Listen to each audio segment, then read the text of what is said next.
This is the Levels Network. I'm Justin Horo, joined by the Triple OG, Willie Mason OG. Firstly, mate, it is a day late, but I did see you yesterday. We did get a cut. We both got lined up. Shout out to the boys. Barbarians, eh?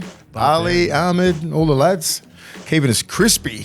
Looking good. The boys, I had the big also. I've met him for the first time. I think he's only new in there. He's new, yeah, he's good. His name's, I'm bad with names, yeah, but he did a good job, and he listens to the podcast. He loves the potty. Yeah. He loves it. Yeah. They all do. Yeah. Shout out to the boys. Thanks for the cut. But how was your Father's Day, mate? It was good, man. I saw you there. I trained that morning, and then haircut, back home, beach. Went down to Maroubra. It was just fucking jam packed. They had some eco festival markets. It was you couldn't even drive there. Yeah, okay. And I just wanted to go to the beach. So right? how far did you get in before it started? Was it all blocked off? Yeah, I come down the back way, down the south way. Yep. And you couldn't go right. You couldn't go left. I just went left up to the roundabout and just fucked off to Malabar. So basically, where the school was it pushed back the all school, the way? all the way back. Yeah. They had traffic control around. It was just mayhem. So I was like, that's my old gang. I don't think the beach would have been that packed. About 11 o'clock ish, you know. And I was like, I can't deal with this shit. But I just want to get a park. Yeah, I just want to get a park and just chill on the beach. I should have walked down actually, and I just went to Malabar. Yeah, nice. Malabar's beautiful. It was fucking freezing, bro. Malabar's similar to what we've got at Little Bay. I love it, but I was just like, I just want the water to be a bit nicer. Yeah, they've got those little pockets that keep it in. It's freezing. Yeah, it's so cold. It was freezing, but like Larch had a ball. They don't feel the cold, man. Yeah, he don't get. They've got a good play centre there too. Does he go around on the slides? He's purely on the beach. It's either one. You leave him one choice. Okay. Because he'll fucking go everywhere. Back and forth. So we just cut some laps up and down Malabar, right? And then we just went rock pools, all that kind of stuff. So good day. In-laws, watched the footy, barbecue, home by 6:37. Nice. Bed by 9. Nice, up, mate. trained E-Lab this morning. Now we're here. Feeling good. Ran into yesterday before I went and did my radio stint on Sundays with Jimmy Smith, and we got the old man. Yeah, how was he? That was the cool. old boy. It was good, huh? He was nervous. Yeah, he would have done some radio, but not as. The hard thing is with the interviews. The platform wouldn't have been as big back then. Yeah. We did a podcast together, and it's different because you're face to face. You can bounce off each other. The hardest part of doing the Zoom for all of the OGs because it's called a Legends. Was it Zoom? It's Zoom. Oh, he wasn't in. He wasn't in. Oh, I wouldn't fucking. I don't do Zoom. I know you don't. That's why I've never asked you. But your old man is just like. He's an OG, mate. He don't like the fucking Zoom. He needs this. Well, it gets even harder, right? So I've done it before too and called in. So at SEN, I did it for Joel and Fletch one time, called in when they just started doing Zoom and putting it on YouTube. You can't actually see who you're talking to. I hate it, mate. It blacks out. Yep. So you see, because they're always older players there. The Legends, that's the purpose of the segment. He lives in Sydney. Why don't they bring him in? I don't know. Would he have the choice to come in? I didn't think of that, to be honest, but we've never had anyone come in before, so... Okay. We normally just get Zoom, so it's easier for When I first started the acting stuff, Rachel House, who's a great actor and a teacher, she goes, we'll Zoom it. I was like, so first acting lesson was on Zoom. I said, I can't fucking do this. Yeah. And I told the people, I said, I'm not doing Zoom. Yeah. And they go, well, she only lives in Darlinghurst. I said, fucking just around the corner. Let's meet face to face before we do anything. Way better. Yeah, you're right. I hate that. You've got to get that connection, don't you? You need the energy there. Yeah. You got to see it. You got to feel it. Speaking of energy, speaking of feeling on it, our golf day. Ooh, it's right around the corner. We're a month out now, mate. So we are going to be doing our Levels times Imagine Golf Day, Rugby League Golf Day. So I've been a little bit tight-lipped with this. Yeah, I've been very cautious of... Tight-lipped on here? No, look, or just in general? I've talked about the golf day, but I've been tight-lipped on the details. One thing I've factored in is the priority of all the players that have committed to this golf day is to make it all the way and play in a grand final, right? Yeah.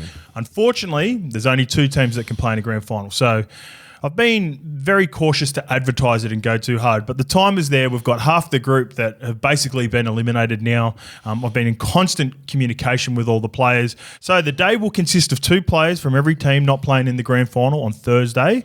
The 3rd of October, we will be playing it. It'll be an 8 a.m. shotgun start. Now, I've been trying to put this on for a while, Mace. but the date has always been problematic, and there is no perfect date to get representation from every team. And I've got no experience putting on a golf day. So that's where Raj comes in from Imagine Golf. Yeah. Now, I've been going on a number of these golf days throughout the year, as you know, Mace. Started a relationship with her probably about a couple of years ago. She runs a very smooth golf day. She's so experienced at it. She's got a background in it.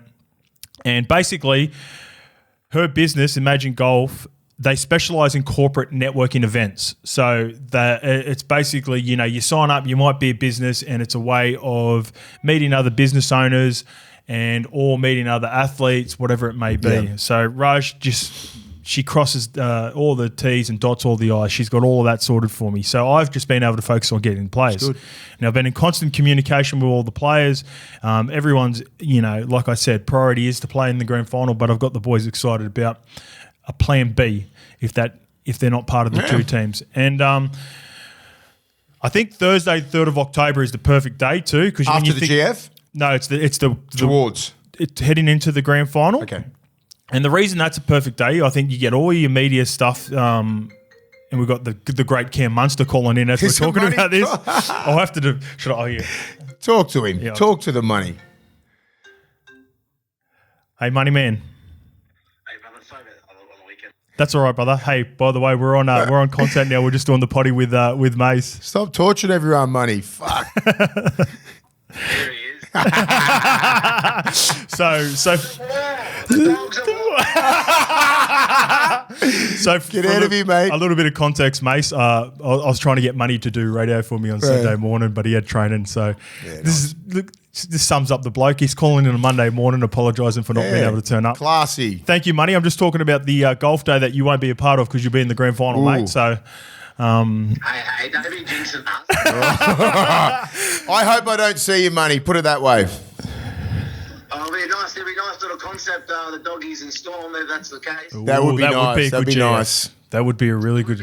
There would be 1,000 Storm fans after fucking last weekend. Yeah, they're very proud of you, mate. You had a good game, and look, you just stay healthy, brother. Get that. Make sure that groin's getting rubbed out, please, and the lower back and the glutes, and make sure you're ready to go for that big dance. I'll see how we go, mate. Honestly, you can put the mocker on us. But what about the poor Roosters, boys? Oh, mate. 5 minutes, in that season. Ooh. Have you texted Cheesy yet? I did text Cheese, but it's like water off the duck's back. Yeah. He's rats, eh? He's like, yeah, sweet. Fucking rats are. All right, brother. I'll call you later on, eh? All right, boys. All right. See you, money. See you, mate. There you go. So I'm genuine, great human. He's as good as it gets. Yeah. So back to the golf day. Obviously, the grand final teams are not going to be there, and like I said to him, I am not expecting the Melbourne Storm, but we will have a good backup for that. And it's perfect timing for Money to call in. So we've got legends involved in the day as well. I've got a number of legends, just to name a few. Obviously, Willie Mason and Rennie Matua, legends of the game, will be there. You boys will be on the drinks cart and making sure everyone is hydrated, refreshed, and we'll probably have some sounds pumping, maybe a little speaker going around with you. There'll be a lot of energy. And following you will be our little mate in the glass case of emotions at the back there. He'll be following you with his little group of content creators. We've got maybe 2 or 3. We're going to bring in some people. No filming, Lukey. I've already reached out to Timmy Cossins. He's going to be he's a good friend of ours. He does some content up there for the Broncos. Lukey's got a couple more. Pictures be taken, be all over our social medias. Film the right parts of the day with Mace going around. Maybe we'll get you on a mic, Mace, interviewing people throughout the day. So I want a huge thank you to a number of sponsors that have already jumped on. We've pretty much got all of our whole sponsors sorted out, but a huge thank you to Knuckles and the gang from Country Trucker Caps. Knuckles coming? Knuckles is on board. He is our co-major sponsor. He'll be in the car with us. Nah, he's playing, but he will have just as much fun. Or I reckon you'll just be chilling with Knuckles for at least 2 or 3 holes. Knuckles is good. And our partners tab, who have always supported us, they're the 2 co-majors of the day already. So anything that we've asked since we've started the podcast, happening with Mace, the tab will always provide it for us. So thank you to those 2 in particular. We've also got a number of sponsors that we'll highlight on the day as well. Is Isla jumping on the vodka? Isla on. They're our seltzer sponsor. Yeah. We've also got Young Henry's. They're going to provide some beers for us. us. So there are limited whole sponsorships remaining to play with 2 selected current players. And you can advertise your business on the day, not only on the day with the social content that we'll have on the day, but we'll have a big poster when it before. Sounds like a fucking great day. Yeah, look, I've gone all out and done this properly, mate. That's why I've taken my time to sort of get to this point. As I mentioned, legends that will be turning up. I've got a number of legends here, just a few names. The great and powerful Brian Fletcher. Nice. Greg Bird. Yes. The Grub, Josh Reynolds. Yes. Todd Carney. Tick. Todd Carney's coming down. Folletti Mateo is on board. And Big Biffer, Luke Burgess. All the boys can play golf too. So that was a big part of Beaver coming? the concept of the day. I have mentioned that Beaver loves a hit. I haven't confirmed it with him yet, so I don't want to throw his name out there. I can say it like this, but I have not confirmed with him yet. So there are legends packages available. There are a couple of whole sponsors, limited whole sponsors available to play with current players, or you can pick a package to play with legends. Or if you just want to play in a group, we have allocated about 5 to 6 holes to play with. Just say you want to rock up with a bunch of mates, playing a group of boys with the days, and then also rub shoulders with players the entire day. So all packages include, like I've said, food and drink all day. Isla will be providing the seltzers. Mason Rennie will be on the carts, as I mentioned before. You get green fees taken care of for the day on one of the nicest courses, Concord Golf Course. It's beautiful. Carts are provided for every single player. There will be prizes for longest drive, closest to the pin. And last but not least, like I've mentioned a number of times, you're rubbing shoulders with some of the best players, past and present. What a fucking day, Hoz. Well done. And I'm really excited about it, mate. Yeah. Plus, we've got our good friends Kempy from Bloke will be involved, so I'm sure he'll have some sort of advertisement or social updates on us throughout the day. We've extended our invite to Tom and Eddie from Hello Sports. They always extend the invite to us. You're not a big golfer, but I think I might be doing some Channel 7 there as well. Channel 7 want to rock in. Ooh, I like that. Channel 7 want to rock in and interview some players heading into the grand final and stuff like that. What an opportunity. Yeah, be great. Just for players, for levels, for everyone. It just exposes everything. We've got the ambassadors, so why don't we do this? Why don't we get 2 or 3 ambassadors to speak to 7, get a little snippet on the day? Yeah, and maybe you can interview I'll be interviewing people. There you go. Awesome. There's another little bit that we've just added to the day. So like I said, Lukey will be getting everything throughout the day. Then we'll do a mad hype video. This is our first ever event like this. Yeah. And to everyone who commits to any level, whatever level it may be, you get first dibs at next year's event, right? Man. So when we get this going, there have been people hesitant. People want to dip their toes in, not too sure. If there are people that are committed to us from day one, you will be rewarded next year. You'll be given the first opportunity. And once you see how good this is going to be, I'm excited about it, obviously. And those are all the details. So link will be shared in the bio for this show on our socials. Any further questions, don't be afraid to message me directly. I'm still communicating with a number of people through email like I've been sorting. Is the great Clint Newton going to show his face? Clint Newton will be there with the RLPA. Yes, he will. Great shout. So Clint Newton will be there. I've extended the invite to Clint Newton, Tommy Simons and Jamie Bureau, obviously, from the RLPA. So there'll be representation of the RLPA. Okay, mate, so got a little present from you from new partners of Levels Network. You want to have a look, mate? Give me some. Mongrel boots are on board. Have a look at those bad boys. Mongrel boots, Aussie born and bred, whether it's for work or play. Mongrel has the perfect boot for you that are comfy as. So, just for tradies and all that, you can wear these? Yeah, we've got the what would we be? Would be inspectors, would be coming in, would be managers. So you can wear jeans. So just say if you had your workwear on, right? Check those bad boys out. Yeah. You had your workwear on and then just said, I've got to go to the city. Straight into the city. Straight to the jeans. Jeans with these. But they've also got the proper workwear boots for all the tradies. We're too pretty for that, Mace. We don't get in and do the tough stuff like the proper OGs who listen to us. How good's that?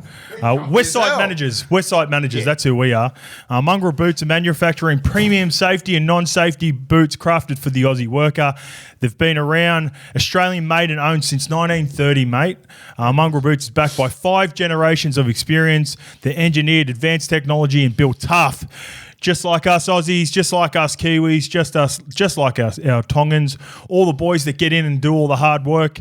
No matter what you're doing, it's always easier in Mongrels. Head to mongrelsboots.com.au to find your favourite boot and local retailer. Nice, thank you. Thanks, Mongrel Boots.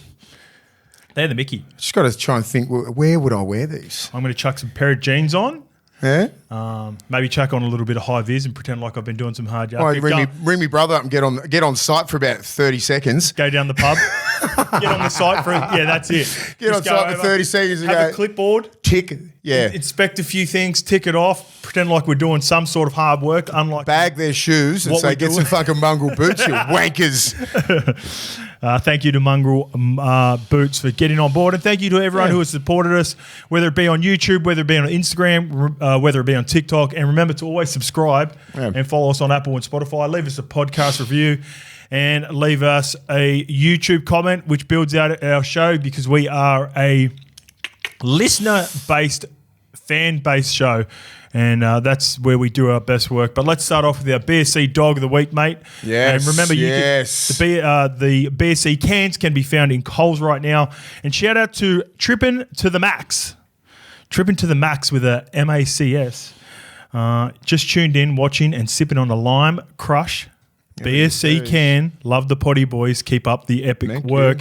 And you know who kept up the epic work on the weekend? God. For the Dolphins? What about that? Oh, no, we always ruled on the toughest game, right? I think yesterday was a pretty tough game, but nothing was a massive standout. Joey Tarpanay was close. He was close. He was a fucking animal. But I can't go past Herbie Farnworth. What he did in that game against his old team, 50,000 at Suncorp, right? Everybody, you win, you got another fight for the top 8. It was 2 weeks out from finals. It was a finals game. Bronx come to play. Yeah. They were there. They got wiped, and Herbie Farnworth was like the main reason. Yeah. I'm just going to read some stats. 22 runs, 242 metres, 88 post-contact, 16 tackles, 0 misses. His defence, that was dog mentality. 3 line breaks, 7 tackle breaks, 2 try assists, 2 tries. I've never seen a stat fucking sheet like that. And that's Fox Sports. Is that Fox? That's not the juice. Remember we've got the juice up. NRL app. NRL juice them up a little bit. That is Fox Sports stats. That's legit one of the best stat lines I've seen for years. Yeah. That is dominant. Who was marketing him? Who cares? He got rinsed. I think it was Selwyn. They moved him to the right. Yeah, he was on. Selwyn got him. Yeah. Tony went off early, so like Tony was on the right. He looks a bit underdone, old Selwyn, but Herbie looks mint. Mickey. He looks good. Sort of solidified himself as one of the best centers in the game, and the reason why the Dolphins went and got him and paid big dollars for him. So Herbie Farnworth, Dog of the Week. When we talk about our positional value, that we always say there's outliers. Yeah. When I'll be honest, for a number of years there, a couple of years ago before they made the grand final, I was happy for Herbie because Herbie was there, a guy that was showing this sort of potential and playing like this week in, week out in a bad team. Then they obviously go to the grand final. Everyone's playing the Mickey. Everyone sort of starts playing to his level. And he just centre of the year and deserved it. Him and I reckon Critter are the best 2 centers in the game. You know why I love doing this? Because I write out all my notes before we do the Dog of the Week. So, when you come in and highlight a player, and then I've got some questions a little bit later on, and we'll get to that. But that's what I was going to allude to, where his position is as one of the top centers, and he is well and truly playing to his he's easy worth. top 4. This one's a little bit different for BSC Dog of the Week. Normally, we like to have a little bit of fun. This is a real serious sort of moment. And, okay. What this kid had gone through.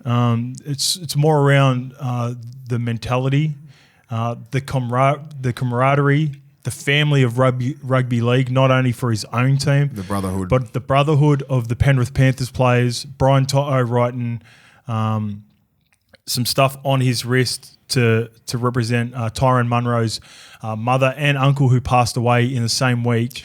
So to be able to go out and play was huge. To do it at 19, 20 years old was huge. And the way in the fashion in which he played was even bigger. And this is less about rugby league and more about the person. Yeah. It's more about the community. It's more about the brotherhood that we have in the game. I'm getting a bit goosebumps a little bit now thinking about that intercept again when he's running away and kissing the actually getting a little bit emotional actually. It's hard, eh? Kissing the band and you've been through something similar, Mace, where you've lost that's hard, man. A family member at a very young age. So consider what he went through. Super proud of him. Don't know him at all. He's got a huge future in the game. I think he's going to be he gives him a couple options because he's got a fullback background. I think he'll play wing. I think he'll be the first. Wayne will identify him as the number one winger picked, and then they'll just try to figure out who's going to be opposite and who's going to play in the centres, mate, because he is a player of the future. Shout out to you and your family, Tyrone. The whole football community is behind you, supported you. Great touch from Bizza writing, I think it was his mother's name on his wrist as well. Jerome Luai reposted straight after the game in support of Tyrone. That's what rugby league's about, mate. Yeah. I can't say anything. I can't add on to anything like that. That is amazing what you just said. We play for 80 minutes, but at the end of the day, we've all got each other's back and got your back, young fella. Great performance, mate, considering you're only going to make him stronger. This one is, let's get into the YouTube replies. And off the back of last week's show, Sean Fitzpatrick has wrote in, watching leagues under first grade is always exciting. This is to do with the NYC comp, Mace. Sometimes even better to watch than the first grade, just like UFC cards. Always a banger with fighters you hadn't heard of before, or college and NFL, NBA as discussed. Getting to see young throbbers on the come up, just smoking opposition. I hope they do televise it. It would be so good. So there's a great point on the new NYC comp, which we sort of touched on. And this is from Braden McGowan, who jumps off the back. Now, I've got three different options, actually. So this one's from Braden McGowan, and then we'll touch on them at the end. Hey, lads, not sure why the NRL doesn't focus on promoting reserve grade more. Ticket prices for games have gone up, and there's no chance of seeing the reserve grade beforehand, ?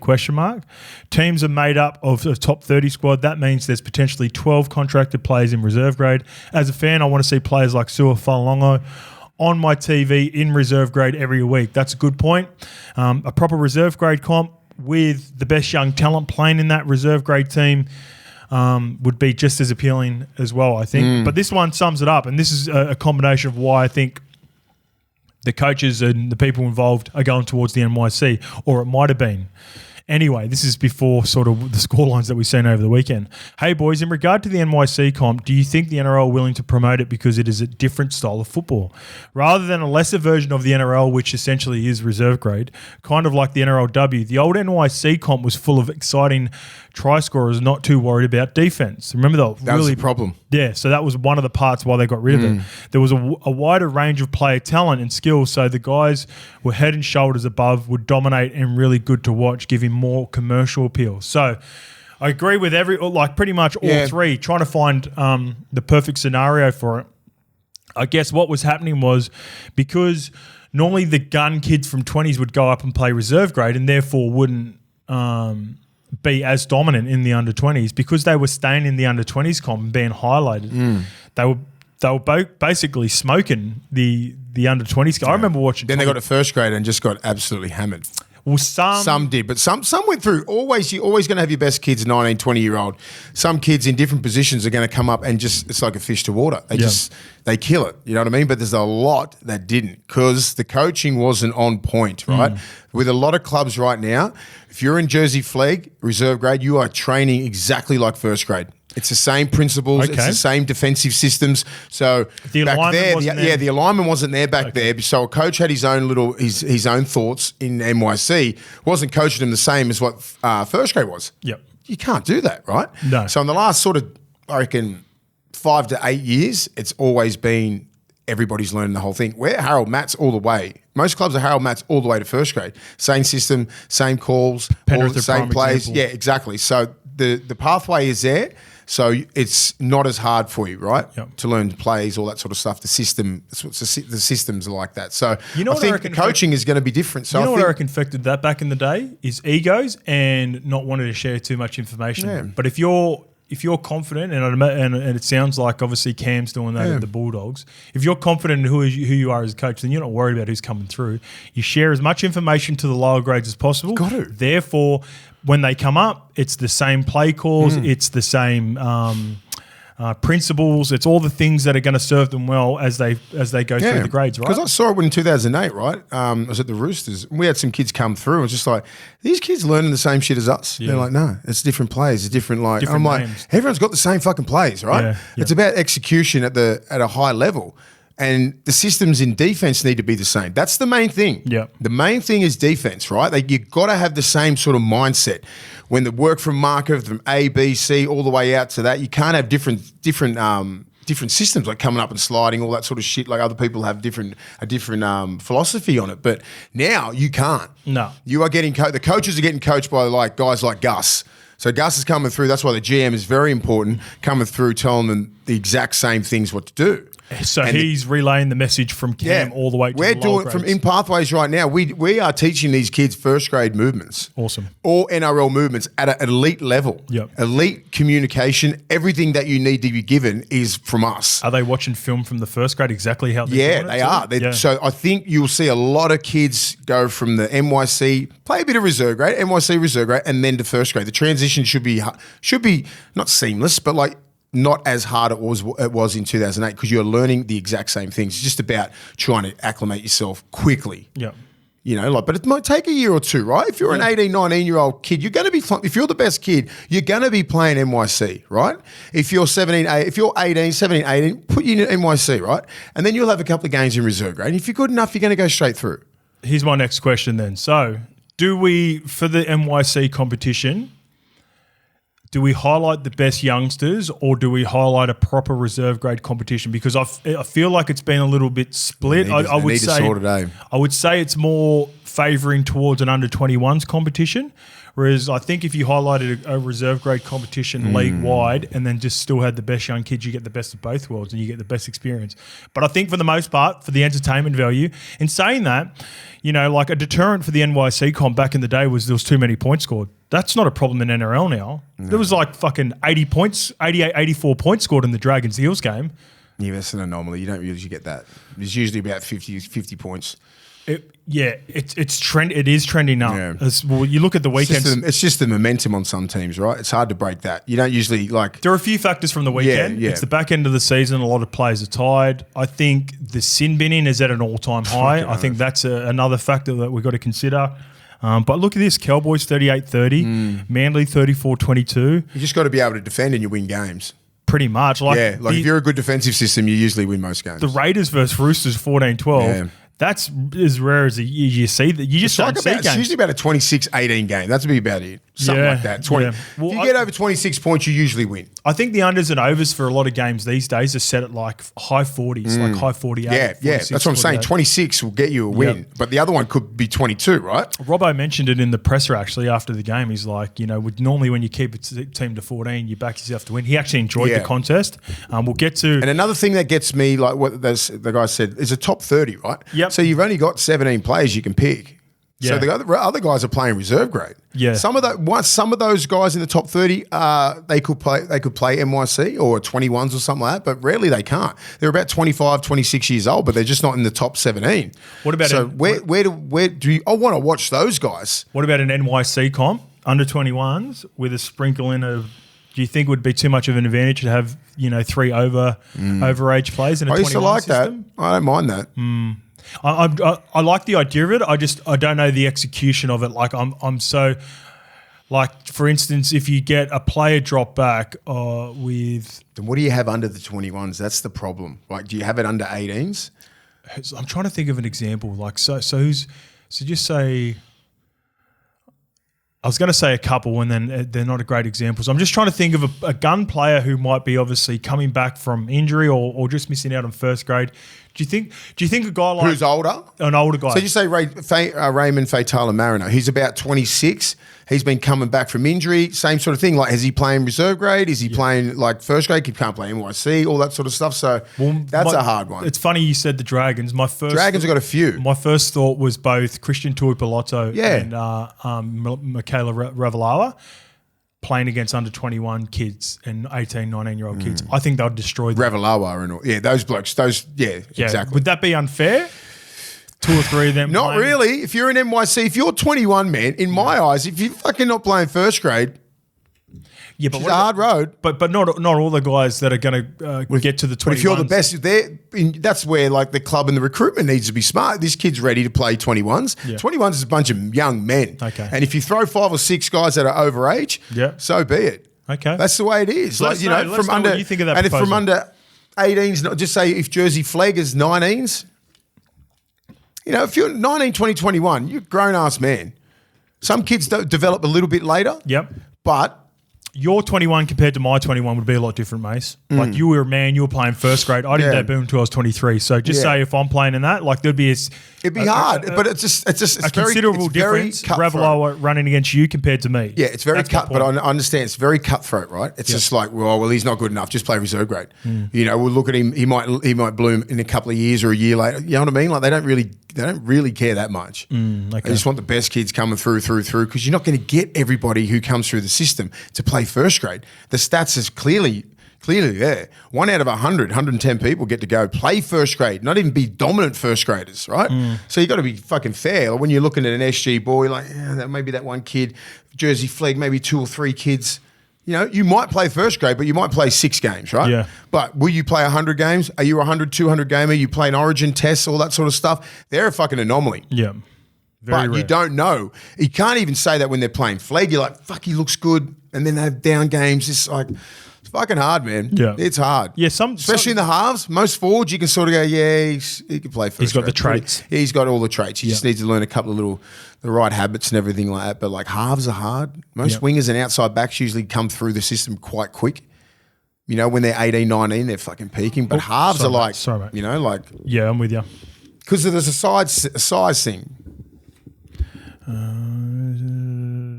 But sorry, mate. I just got distracted by some of the messages on YouTube. This one is from Korodoni. Hey, big Triple OG, Willie Mason and Korohoro. All this talk about Latrell Mitchell missing a 1-game ban, but once he is fit.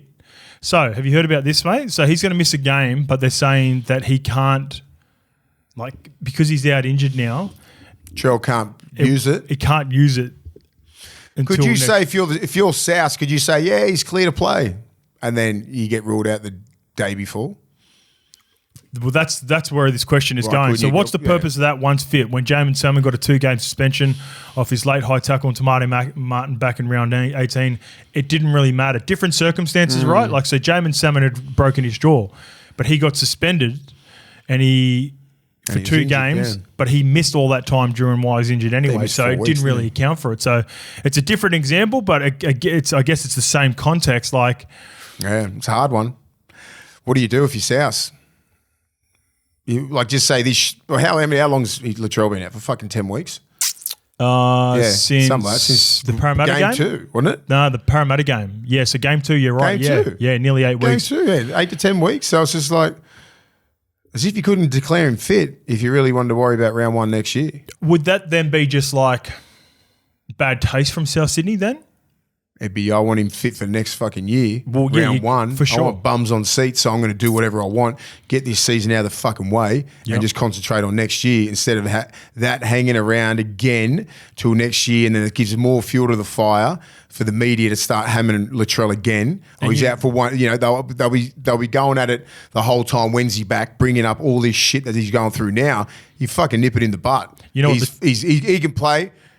Then he gets ruled out the game before. I would do that. You know what the tricky thing is with Latrell too? He's got the Indigenous game that he always puts his hand up to play at the start of the year too. So that has accounted for a game before in the past, which has led to Jack Whiten, I believe, used it to remove a game from playing for Canberra Raiders. Can he do that? Can Latrell do that? Well, do we want to see that happen as well? Like, do we want Latrell to miss out on that Indigenous game? I guess as a South Sydney fan, you'd prefer that, right? Because then you get him for round 1. But if you want to promote this game and keep the like there are a number of big name players that don't play and they turn it down. I think the Roosters try to use it as an example with Jared Hargraves as well. There's a number. So they don't let you, or they do? It's there's so much grey area around it. They have let some. They haven't let some other. They need to fucking be real. Get some clarification on that, the NRL. Yeah, because I think it's important for Latrell specifically because he is a guy that always puts his hand up to play. Yeah, he'll want to play. That, what would like the preference be, do you think, for... I want Latrell to play round 1. Yeah. Just get all this shit behind because it's going to keep chasing him all preseason. And then he's going to go through, I've got to train all preseason, I get no reward because everyone just thinks about round 1. You know how much pressure there's on about round 1. You would want to be in round 1 for... just kick off everything, and he's going to be. If they don't play their cards right, he's not going to be playing. Yeah. It's a really interesting one. It's How do you get around it? Would you do that? Would you do that if you were South? Like, what is he, soft tissue injury or foot injury? 8 to 10 weeks? Yeah, Liz Frank, was it sort of similar? He did the Liz Frank, didn't he, as well? I'm not sure. I thought it was a foot injury or soft tissue injury, but I'm like, you could sort of get around that. You could just name him in the 21-man squad. But because of the circumstances, I think it would be bad taste and it would be taken the wrong way. You're not making the 8. Just get out. Just you know what I mean? No one's going to give a shit next year. Everyone's like thinking about it now. Oh, it's bad taste. People forget about it. Semi-finals come, grand finals come. No one's going to give a shit about round 27, whether Latrell was named and then he didn't play. The team that's playing him, the teams that playing him will kick up fucking deal with it. Well, that's when they will have to deal with it when it comes to round 1. I just want Latrell fit for round 1. Yep. I think Wayne would as well. Yeah, for sure he would. All right, let's get into the games, mate. Kicking it off, Cowboys. Feels like that was 2 weeks ago now. The Cowboys 38 defeated the Storm 30. This game went exactly how I thought it was going to go, Mace. Complacency in a way from the Cowboys in a gritty Storm performance. Hasn't changed my opinion on either team. This is who I thought they were going into this game, to be honest. Nanai's defence is super concerning, mate. Like, he has all of the... How long was he out for? Sorry, how long? Maybe he's been in and out now for all year. I feel like he's had either a couple of suspensions, he's had a couple of injuries, a couple of niggle injuries. The thing with Nanai is he basically has everything that you want in a back row. He can he's one of the best try scoring back rows of all time already. He can get it. He can take the ball from the air. He can scoop it up low. He can beat you with a pass. Obviously, skills. And defensively in Origin. Like, I know he comes up with missed tackles, but defensively, he's sharp. And I know he's only 21, so I don't want to get on him too much. But in saying that, he's such an important player for this Cowboys team. And some of the defensive reads that he come up with in this game, pretty poor. It's not good enough for his level. No. And when I was watching it, he's played Test football in Origin. Played Test in Origin, and I'm like, he is what best summarises what's up with the Kelp. When he's on and defensively sound and they're all humming, they can beat anyone in the comp. When he has moments like this in games where he just loses concentration, because it's a concentration issue. It's not like he's not fearful of tackling anyone. You're right. He just makes bad reads. Yeah. And I guess it's lazy in the mind at times, which again is a great representation of who the Cowboys are when they get beaten and flogged by teams, or an undermanned Storm team can go up to North Queensland and get within a try or 8 points of them. Yeah, that was alarming, wasn't it? When the young fella, great try first of all, but there's no way Nanai should have rushed out of the line and put pressure on his inside man. He created that hole for him. For Big Lazarus? Yeah, for Big Lazarus. So, I just think he sort of probably needs a game like that. He's still young. He's still very young, right? Yeah. But because he's getting measured. Yeah, exactly. He's getting measured on his Origins and his tests. 2 tests. You know what I mean? So it's like you expect premium shit from him. Like he's got all the attributes. I think it comes down to just a couple of mental lapses, right? Yeah. It probably needs a game like this to go and fucking bang. He's on, right? Do you think he's the sort of guy that can flick a switch He can flick a switch, yeah. I just think he had a couple of mental lapses, been out of the game for a little bit. The thing is with this team... They just got ambushed. His decisions were pretty poor, but something the Bulldogs would be shitting themselves if Nanai's on. True. This week. Yeah, that'll be like, oh, fuck. Yeah, hell, they played so bad, even though they got the win, it's just like they still would not be happy. Nah, it'd be super frustrating as a Cowboys fan, coach. He's got pride as well, and he's a gun player, and he knows he can destroy most teams, so hopefully he doesn't. The thing with Nanai too, and the reason I highlight him is because we give again. He's a fucking gun. I pride myself on giving constructive criticism, and when you're losing vets like Val Holmes is moving on, Chad Townsend's played a number of games, Jake Granville's been an important player for their team, Kyle Felt's moving on. They're moving a lot of experience, so they're going to have to last crack, man. They're going to have to progress his development. Like Jace is getting older. Yeah, Jace is not going to be there forever. He's only got maybe a couple of years left. He's got to be the next. He's got to be the Jason Tom, different version of it. Yeah. But he's got to be as important to the Cowboys as Jace was. I agree. I look at Jeremiah and Nanai and Tommy Dearden as the Michael Morgan and Jason Tomalolo of 2017 when they went to they've got to be those guys. They've got to have 10 out of 10 performances. And I guess when I get critical, if I'm critical of the Cowboys, that's what Even drink water for a certain extent. Like, Yeah. he, 45 metres like gained as a fullback. And then, like something there was, I don't know what was wrong with him. Like, did they think that the Melbourne Storm were going to come up there and just be like, yeah, good luck? They fucking nearly got him. No, they would have addressed it all week. Of course they would have, you know what I mean? But you still deliver that? That's what sucks. They're very wary of what's happening up there. They just seem to sleep in the big games. Like, we'll be good next week, like this and that.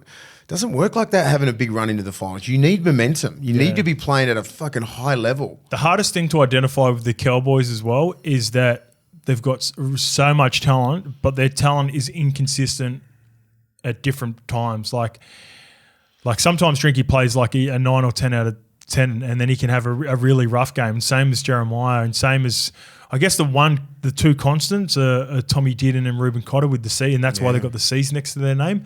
But even then, like sometimes I watch Tommy Dearden, he plays so erratic. Yeah.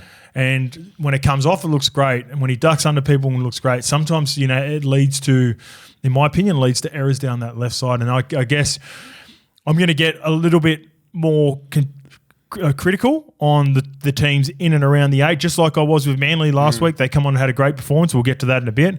But, yeah, that's my concern with some of the teams that are just knocking on the edge. And that's my... And it doesn't just happen right now.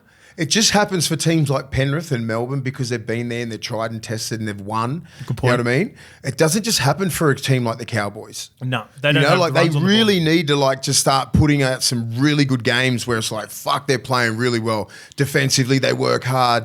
They've put ridiculous pressure on, and like all the little things. You're like, fuck, they're going to be hard because they're still winning and everything like that. But it's just like they're there for the taking with some teams. With the big teams, I don't think the top 4 teams are really worried about North Queensland. Or Manly, or I'd be worried Cronulla. about Manly, what they dished up on the weekend. Okay, we'll get to that in a bit. Let's because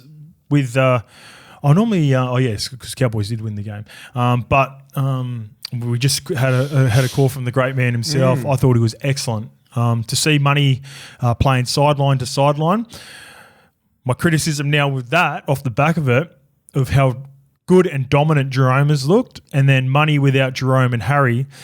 They need to figure out the balance when they're back together because it hasn't looked as sharp or polished when they've played together. Now, they had a good performance against the Dolphins, but I feel like Harry and Paps in particular, they do favour towards Jerome ever so slightly, and sometimes there are moments, periods of the game where Munster's just not in the game, and that's because he's sitting down his left edge. Then with he has the to just go one off the ruck. Yeah, he ends up just taking a dart down the short side. Nothing's really on.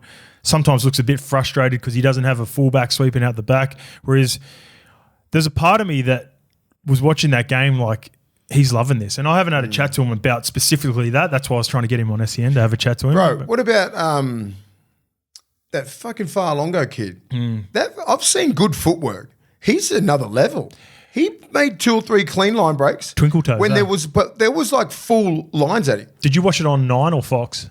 Fox. Okay, I was watching it on 9. Joey was 4K. I was watching him 4K all the time. I can't watch fucking.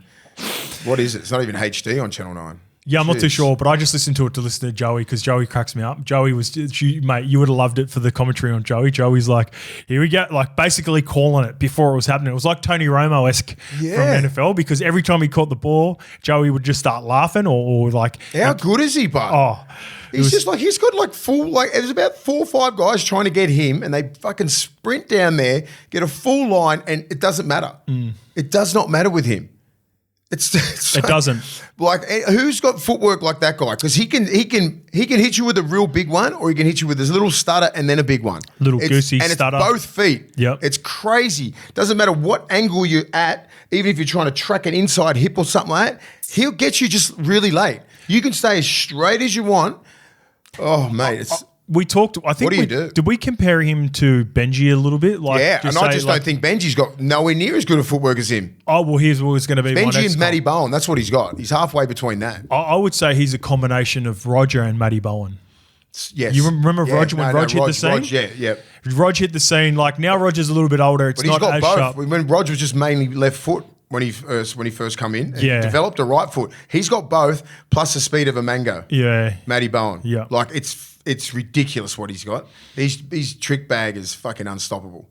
And he might be required at least for this week anyway because Pappy?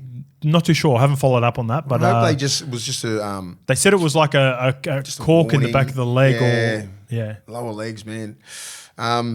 I thought Wishart was outstanding as well. Wishart was close to the man of the match as well for me. I had money. He was my man of the match, easy. I had money 3. I had Wishart 2. But I can understand people going Wishy. I just think, try that. He's arrived. It's not like, easy. You know, for a number of weeks we're like, most improved. Melbourne system. He's that dude. I think he could play some rep football ahead of him. Yeah, he's that dude, everywhere. Yeah. If you're looking for a genuine 14... Here we go. Lucas got the update. Sorry, mate, and we'll get back to Wishy straight after this. Ryan Pappenhausen injury update has received scans today following in last night's storm shows some bone bruising. Good. Our medical staff will see how the issue settles. Bone bruising, sweet. Back to Wishy. Yeah, Wishy. I think Wishart could be he could be 14 for New South Wales. Agreed. Like next year or the year after, he'd be still fighting for that. Like who was our 14 this year? Connor Watson. I would like to see Wishy. I want a full season of it next year, and then same as what I always do. I like to see, 2 or 3 years of solid first grade. Yeah, same. And this will be he's played 52 games. 50, but this is his first year of playing at this level. I want to see it all throughout next year. Look, if he blows us, if he blows it away, but because he's always going to play 14 with their best possible lineup too. That's the thing. Yeah, of course. So he's a fucking gun. He is a gun. Seems like a real proper human as well, good human. Yeah, he does. He does seem like I seen him on Matty and that after the game. He seems like a good fella. South Coast boys, they're normally pretty good lads down there, aren't they?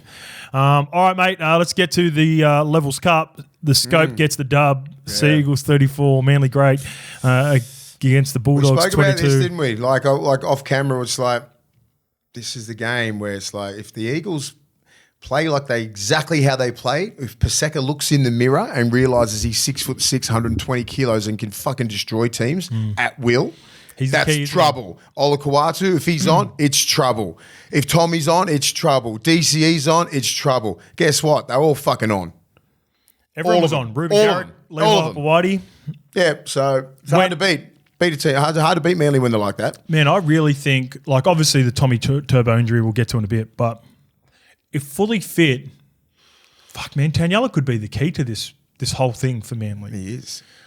You're right. If he flicks the switch and he's had games like this, and this would be he took it to the Roosters pack at the start of the year too. So it's not like he's just gone hard against because everyone associates the Bulldogs with being a smaller pack, and they are. See what you said then? How long ago was that game, but? So I reckon he's had 2 or 3 games like this. One through, who was the middle part of the year had another really good game. So Roosters, this is going to piss me off. Yeah, I'm just saying, but you're saying that when you've got to think about it. Yeah, right. That's my point, right? You need that every weekend from Paseka, and if he can go on this sort of tear, Manly's got hope.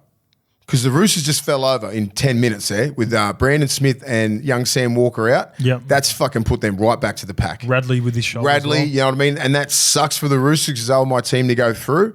But what I saw from Manly, because the Bulldogs are up for it. They were really up for it. They got key players, big name players in key positions, right? Yeah, they do. And that's what's scary.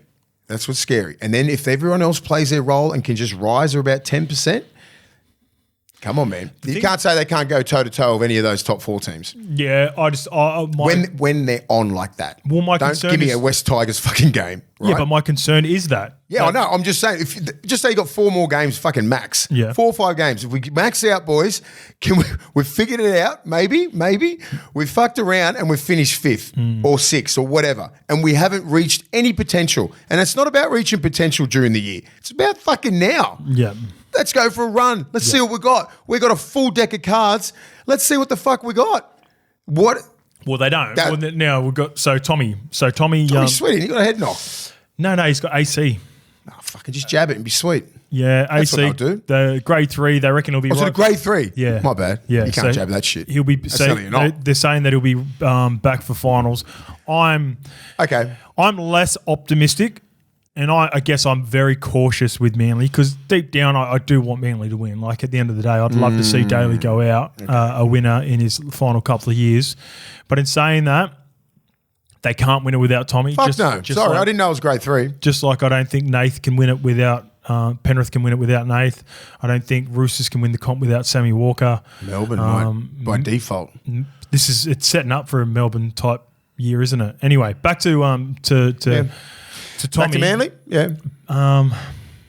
Grade 3. With the heat of the game, going into this game and seeing it was 30 degrees, the big crowd there, I really thought the conditions and the momentum was going to suit the Bulldogs, but it looked like the Manly forward pack thrived because they didn't cave early, which would then have benefited Bulldogs who like to get in a battle early, weather the storm, and then they kick away late in the halves. But because Manly was so physical to begin with, they just completely drained the Bulldogs, didn't they? Kurt Mann's a big loss. Yeah. Very big loss. The thing is, Manly had no respect for our forwards. They just ran with reckless abandonment and just try and get me if you can. Yeah. Like Paseka was running like that. Sipley ran like that. Olakawatu ran like that. Brown ran like that. Lawton was hitting holes on an edge like he was fucking Steve Menzies. Lawton is playing. He is a really underrated player for Manly this year. Yeah, he has been injury ravaged his entire career. I've always thought he was a good player. He's missed to fix it, but he's striking up a good relationship. Obviously, that pass was questionable, in my opinion. No, it was fine. You liked it? Okay, sweet. I thought it was 50-50, and if they called that forward. Anyway, I think he's a really underrated player in this team now, and I think to have him play, if for instance, if he does start left edge back row, but also he has the ability to move everywhere in the lineup. He can play centres. Yeah, he can play hooker. He can play lock. He can play everywhere. So he's a really important part. They play good. They probably play their best game of the year. Yeah. They were really good. And now when you look back at the Seagulls, and again, can they make a run? They've beaten Penrith at 4 points. They've beaten the Roosters at 4 points. They've beaten Melbourne at 4 points. They've now beaten the Dogs, who are going into this game with genuine. That's what I'm saying. Their confidence level should be high. They'll put Kohler probably at fullback, I think. I think I would. I think they'll go Hopewadi. Yeah? Yep. And leave Kohler on the wing? Just because Kohler's getting back. He's still working his way back from that injury. He looked all right. Yeah, Hopewadi looked good. He's a gun. Hell, he's a gun. Yeah, he's a gun. Yeah, he's a gun. No, he's a proper gun. Yeah, he's a gun. Yeah. Oh, fuck, I'm with it. He showed me enough. I'm like, how the fuck's this little dude just rolling around, strong as hell? Yeah. So that Hopewadi, Mongo, Tongan strength, bro. Yeah. The Dogs were... He's the future of Manly. Yeah. What do you think about the Dogs? What is your take from that? Did they get found out? Yeah, well, so I don't know who it was. Maybe it wasn't a Fox. Someone highlighted it throughout the week. Maybe it was like Hello Sports or whatever, and jokingly they said this is the loss that Manly needed. I think this is the reality check that the Bulldogs needed going in. Yeah, maybe. I'm not sure if they won't believe in their own hype or anything like that. They just went in there with a lot of belief and they thought that they could get the job done. But just a couple of defensive lapses, right? It was just, missed tackles and drop balls. You can't do that against good sides, man. Yeah, look, Cam Ciraldo said it was their worst defensive performance of the year, and that's what was the most disappointing. They get Crichton back next week. He only misses a week. But the part that everyone was worried about now, which it had died down, the noise had died down for a bit. Yeah, they're good. The middle's good. The pack. Everyone was like, the pack is undersized. It's going to be a problem when he gets to finals. Now it's been highlighted. Is it early enough for the Bulldogs to rectify it against a good Cowboys team that they're going to be playing this week? Because they're basically playing finals now. This is a finals type atmosphere. We've got to win. We could be 5th and then come 7th. And then we play at Brookie 6 versus 7, a home game, and we could be bang, bang, bang out. So Manly play Cronulla. So if they win that, they get to 6th. If Cowboys beat us, they get to 5th. We fall to 7th. Yeah, well. So that's a big deal. So they get the home This grand is a final. must-win game This for is a both. must-game win. And Must-game win. Is that it? Game. This is a must-win game. That's something I normally do. So what? Yeah. Does that make sense? Whatever. Just win it. Yeah, just win. it. Just win, Just baby. win. And the Cowboys are coming down going, we can finish 5th. We can finish 5th. Yeah. We can just fall into this top 8 and then finish 5th. What about, you're right. For the Cowboys and Manly to finish 5th over the Bulldogs, It sucks. It wouldn't feel right. Yeah, and then we're all of a sudden we go from a home semi to a semi-final at Brookie on a Sunday or fucking Friday night or Saturday. I'm not sure when it's going to be, but it's going to be hard. Play 4 games. They'd probably play them on the Saturday, I reckon. You know, Saturday like, that's a Brookie. hard. Like that would be our worst case scenario. Instead of finishing 5th and then just playing like Knights, Canberra, Dolphins, it's St George. It's the Dolphins or Knights playing the last game of the round. It's going to be amazing. I can't wait to preview all that, review it. But so that's reality for the Bulldogs now. And if you're the Cowboys, you're coming down here with a lot of confidence. Even after the back of an underwhelming performance against the Storm? Yeah, because I just think they get through that game and they won. You know why it's shaping up to be... And they won. You know why it's shaping up to be a classic? Because both teams were underwhelming. Bulldogs were underwhelming, got beaten, obviously. So you can bounce back. Come home late. See if they can build some momentum from that last little surge that they got. Here's Jessica? some real talk, right? And, yeah, go, sorry. So just say with the Bulldogs, they're not the best team in the comp. No. But collectively and as a team, they're one of the best teams in the comp because they work their asses off, right? If you go man for man with them and Manly's got a better side. If you go because you got Trbojevic and you got DCE, you got all these gun players, right? In different positions, the key positions. If you go man for man with any team in the finals, Bulldogs would probably arguably be down the bottom. That's what I'm saying. But their culture, collectively as a team, they play for each other and everything. And that's why they're 5th. Yep. That's why. Correct. So it's a different ball game when it comes to semi-finals, right? Because if you can get all your shit together like Manly and Cowboys and that, and then just fucking get, and then they play it at a top level, and then your individual brilliance comes through with a Dearden, a Taumalolo, a Ruben Cotter, a Taulungi, a Felt, a Drinkwater. They rise to the top, right? That's what happens in semi-finals. That's what you expect, you guys. You just get through the fucking year, try and situate yourself in a good position so your big dogs can come in and go, fucking, this is where we're going. I feel like you're talking to the Bulldogs players now. I feel like you're trying to send a message. Well, that's what I mean. They've got to come out with some fucking balls, right? Yeah. And just show the Cowboys that it's not a fluke. Yeah. We're a fucking great team. We work hard for each other. I think they will. Yeah, I hope so. This is going to be a cracking game. Because this is going to be fucking awful if we finish 7th. Yes and no. Yes and no. Because you're obviously a pro. Look, I'll hit it from you neutral. I think they've overachieved this year, but they're doing great things and they're trending in the right direction. For sure, slipping up and falling to 7th position now, 2 weeks out, would be very disappointing. In saying that, they're in the top 8. It's cemented. Yeah. And they are a team, although they would prefer to play at a core 100%, man, they've got a dogs mentality of old, man. The one concerning part would be losing back-to-back weeks going into the finals. That would be very hard to flick the switch. But in saying that, I've seen enough of them this year. I think really show what we're made out of, right? Yep. Where how Ciro can just forget about that game. That was a fucking hiccup. We got ambushed. It is what it is. They go out. They had a close loss against Cowboys just after Origin too. Is that right? Or did they beat the Cowboys? Yeah. Critter had that shoulder injury. Was carrying that shoulder injury. Yeah. So it's going to be juicy, man. Yeah. Final start next week. Dolphins versus Knights to see who finishes 8th. Yeah. And then the Bulldogs versus Cowboys is basically, who can finish in that 5th, 6th position and get themselves a home final. Cronulla Manly as well. Yeah, Cronulla Manly as well. So 3 real meaningful games. They can tip a lot of things. Yeah, moving on. This was meaningful to Penrith as well after the results that followed. This is a huge win for the Panthers. 34 defeating the Rabbitohs 12 after slipping up last week against the Raiders.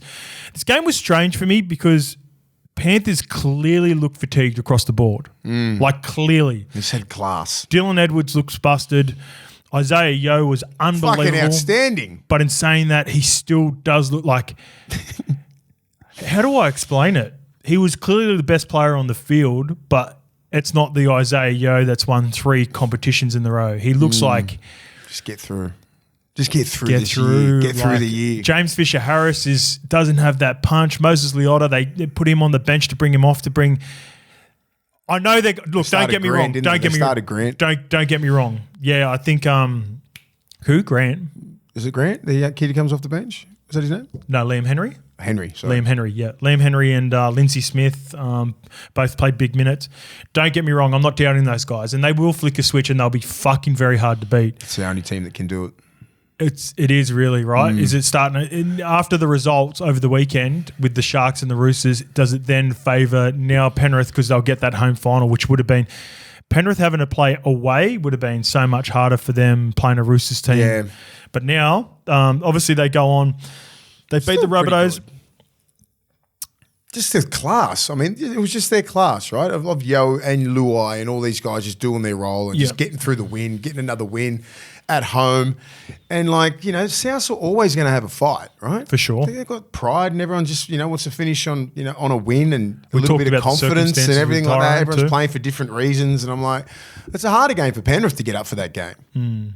And they did. And they still managed to get up and win. And again, Peter Goff tried to insert himself in the game again. And it's super frustrating watching him play. I don't know how he gets these. What does he do that I for? don't know. How he gets the Friday night games. Is Is he the best ref? Are they trying to think that he's the best ref? Well, that's If he gets the grand final, fuck. no way. yuck. They can't get that, but they the keep giving G-Man, him Friday night games anyway. My gut feeling is Nath returns, When? even if he's like 70%. Now, the results went so well for him over the weekend, where they can potentially win an elimination game or win the first week of finals and get the extra week, and he could be back preliminary final. Whereas, just say going into this week, I didn't anticipate the Roosters losing and Sam Walker being out, so therefore I thought the Roosters were going to go well. I'd assumed the Roosters were going to lock up week 2, and then that would have been a tough task for Panthers week 1 of finals despite their record.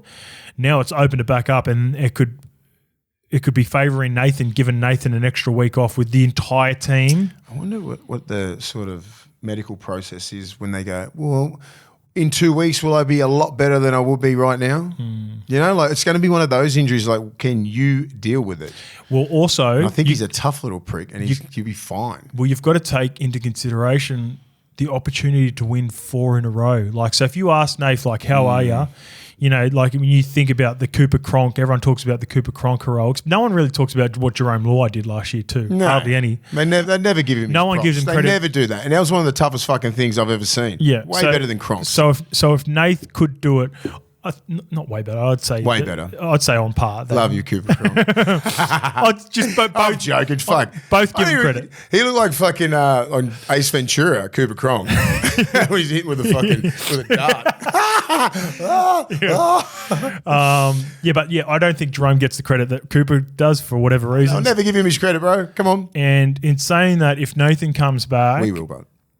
I think he give him. comes. I think he comes back and prelim. For prelim? Yeah. You reckon he fucks around and gets a prelim in? Yeah, and Boom, boom? he could be 70%, but how many other times? Well, it's not going to happen again. Just get the first semi out of the way. Bang. Week off. Come in for the prelim. But my point is, That's 4 weeks. 5 he's weeks. not going to be in the position he is in now to etch his name in greatness and win 4 in a row. They're not going to win 3 in a row again in his career. It's not going to happen. As much as I respect what this team is, they're losing Fish, they're losing Jerome.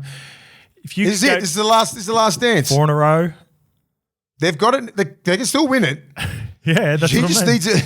If he comes back at 80%, they need to win. Because you got to just say Dylan Edwards is going to play another couple of games. So you come back from a PCL, man. It's fucking, the Fish gets a couple of games. They just He's been carrying that shoulder injury. Flick it a little bit, right? And they go, all right, we know what the fuck's going on, boys. And that's the mentality that they've got over everyone else. Yeah, Because correct. it's unbelievable how they can flick it. They're the only team who can do that. Championship DNA. Championship DNA. It's embedded in every single one of those kids out there, and they will just go, fuck it, we just need to get in the top 4.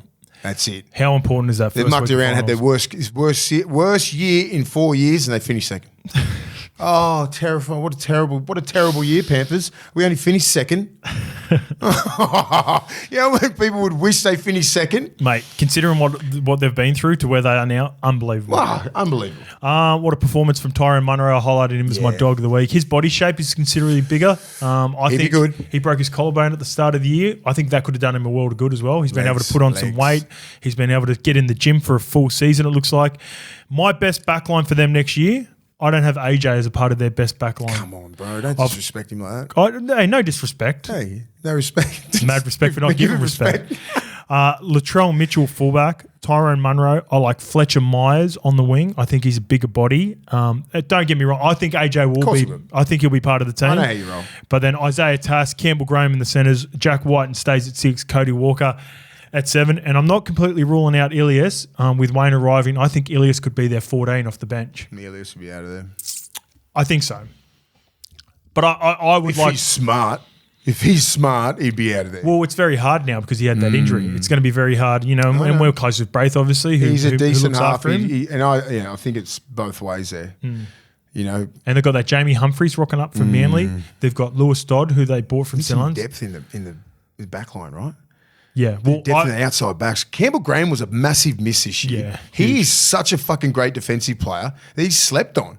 He is slept on. He's that right. He finishes. He's a shutdown center, right? Like whoever that left center is, he might as well not even play because he's a right center. He's a big fucking huntsman. He's a big huntsman. I would say he was on the verge of playing Origin. He's in probably this 2022 World Cup squad, right?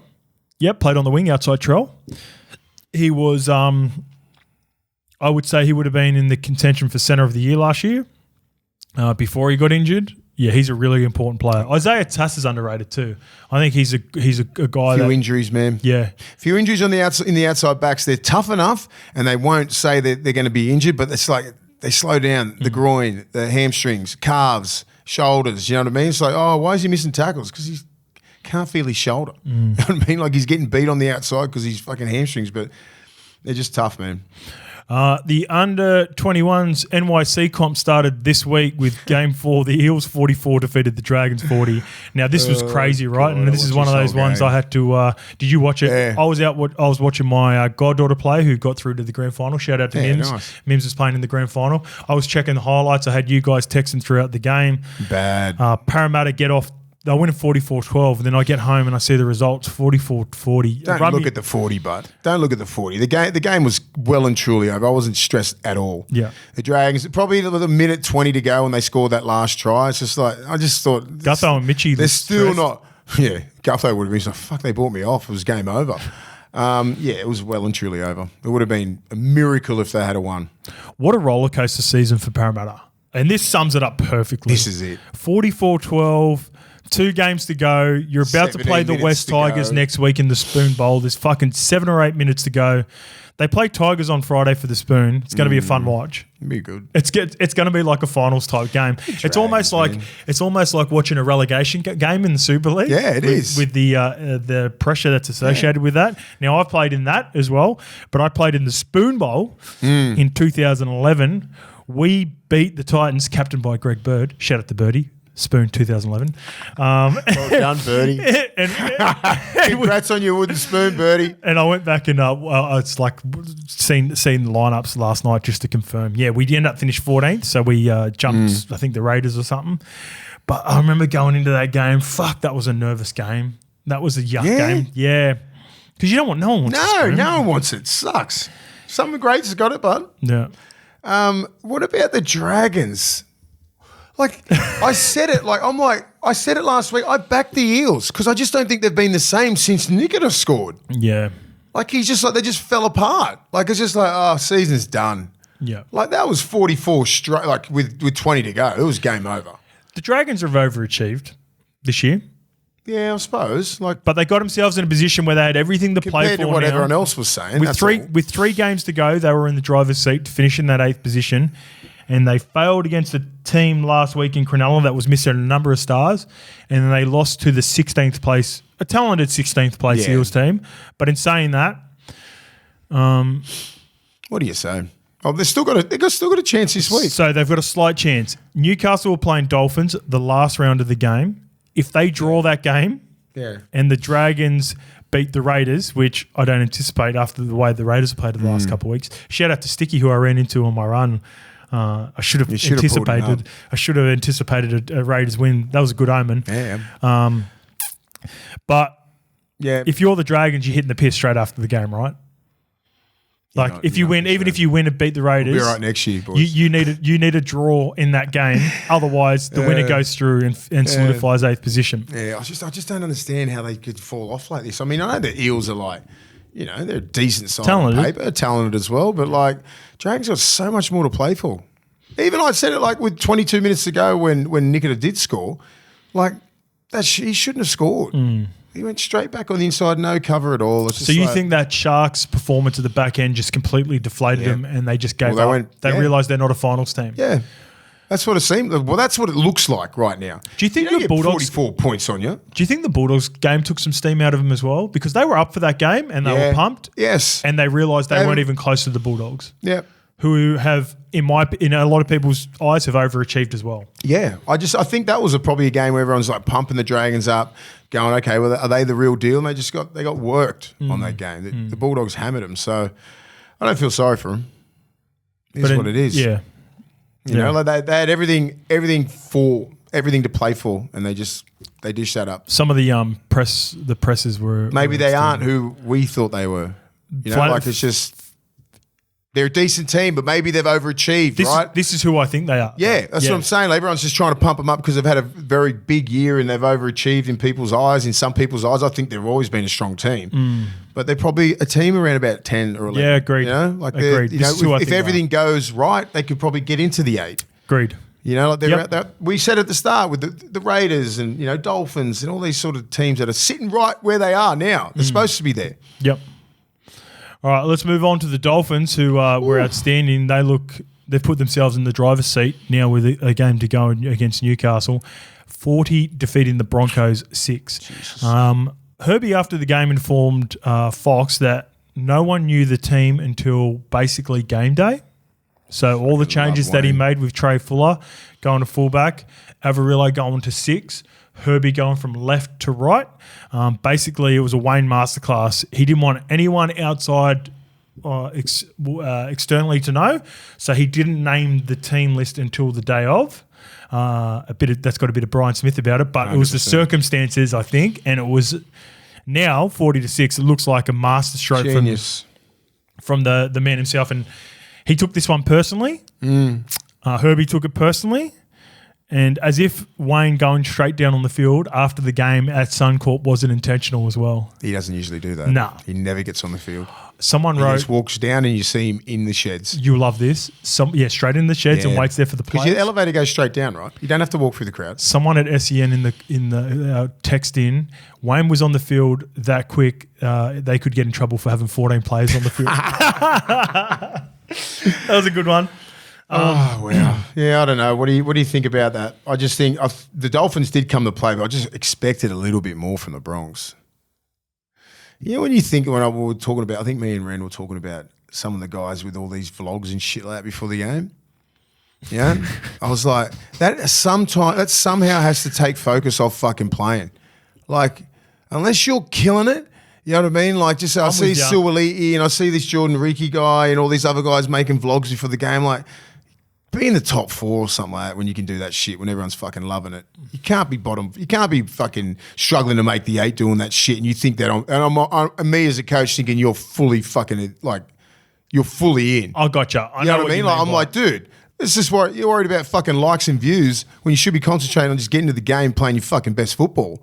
That's me probably being a little bit old school. I know what it's like. I understand where you're coming from. Like, but like, bro, lock in, mate. I don't care what you do off the field. No one gives a fuck. There are so many benefits of social media and a player's profile that I'm all for. I lean towards more you on this one. I think a lot of people would probably assume that I'd push back on this. Nah.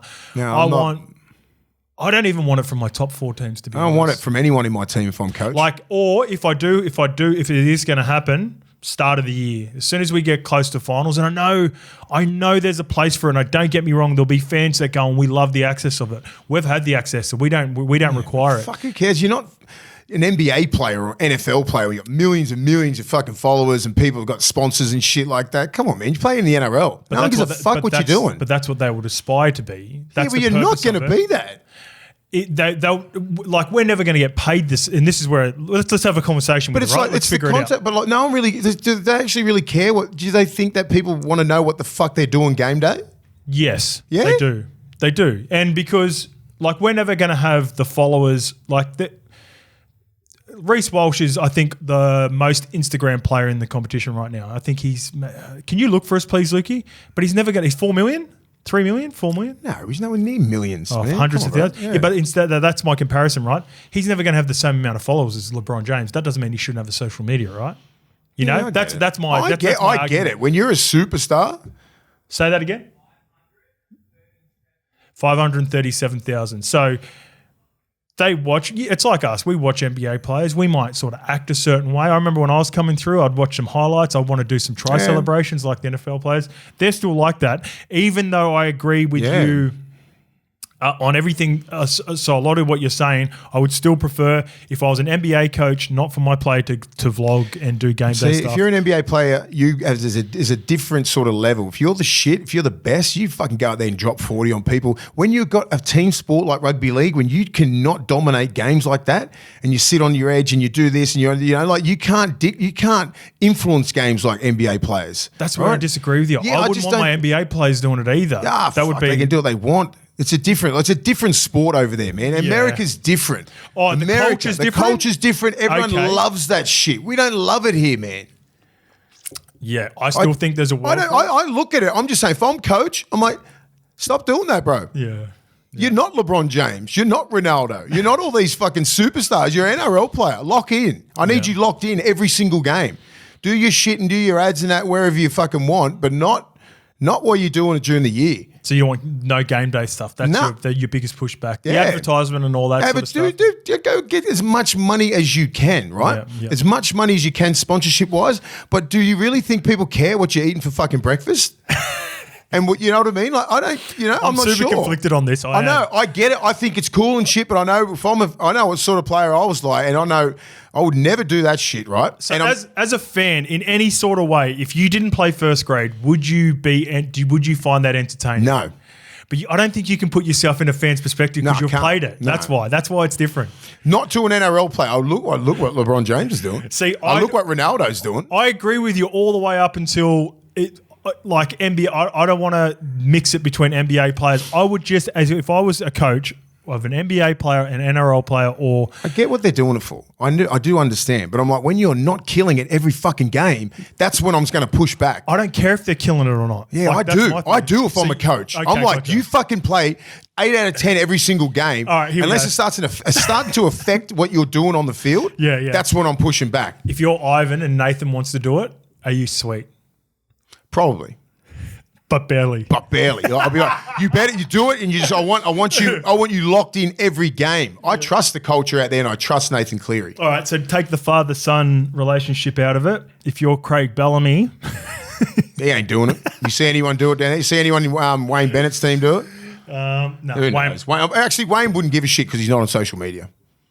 He would be aware of it. Yeah, he'd be aware, but because someone would tell him, hey, he's doing this shit and he's not playing that good. What do you got for us? So Lukey's super engaged in this too. I love the. Joey Manu and Suoliti at the Roosters. Yeah, he said so. Yeah, You used all of it. Like, I don't care. I don't care who's doing it. Like they all do it, but like that would be me. Yeah. Well, you know what? As a coach, the example that I saw last week was Paddy Carrigan. So he's killing it. Yeah. As a player, he's killing it. The results as a team. It doesn't affect everybody, but it's affecting some people who do that shit. Yeah, gotcha. Yeah. So you okay with Paddy? I don't care as long as you deliver every game. Yeah, and Paddy does it. Yeah, Paddy does. Fine, do what you want. 6 again? 6 again, but I've Okay. seen some other players. I'm not even going to mention their names. They probably know who they are. That's okay. You We can talk about it. You Yeah. can't do that shit unless you're that fucking dude. Joey Manu, 6 again. He can do what he wants. Joseph Suaalii. He can do what he wants. Yeah? There's a couple of guys just suing. I don't think Joseph Suaalii's proved it yet, in my opinion. I think he's had good games. Obviously played Origin, and I've known him since he was a kid. Don't get me wrong. This is not a. This is like I'm having a bit of fun some of with the this fucking Broncos guys. The Jordan Ricky kid. I'd love to have Rennie here for this chat as well. Ricky, like Jordan Ricky kid. Like, don't do that shit, bro. Yeah. You know, like I get it with all the other, like. I don't know. It just doesn't suit some people. Are they going to do what they fucking? Yeah, exactly. All that shit, mate. Don't do it unless you're a fucking top 10 player and people care. Like, I just don't care. I don't think like they're going to get all the sponsors and everything what they want, regardless. They don't have to put a vlog on there to show what fucking boots you wear. Everyone knows you wear Asics or whatever the fuck you do. But I mean, like the breakfast and what. Oh. And if you're going to do it, make it fucking entertaining. It's the most boring 3 minutes I've ever watched on some of that Mate, shit. It's entertaining to a lot of their fans. Oh, maybe just not me. Fuck. Yeah, because you're an old player. Yeah, like it wasn't around. I'm telling you, it's entertaining. You should see the fucking views that they get on all this It stuff. just doesn't float with me, mate. And plus, Because I'm all about what you do on the field. Of course, I know, of course. Just deliver on the field, mate. Deliver on the field. You can do what the fuck you want off the field. And as long as you are the best player on it, do what you want. But it doesn't happen. Kalen Ponga, can he vlog? Yeah, they can do it because they say they're killers, mate. They're killers. Even though the Knights' performance is He's still like, he's Kalen Ponga. I get it. Most of those guys that you mentioned, they're the top echelon. Yeah. They're the top dogs. Yeah. When you're not, don't do that shit. That's my final. Don't do it if you're not about it. Willie Mason vlog in 2004. I fucking do it every day.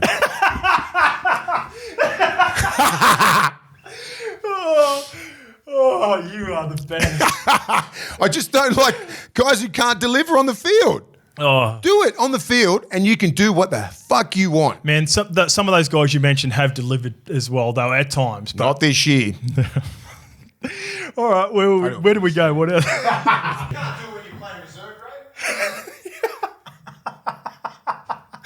Oh, I don't know if you want to clip this in, Lukey, but he just said, can't do that when you're playing reserve grade. Far out. He's the best.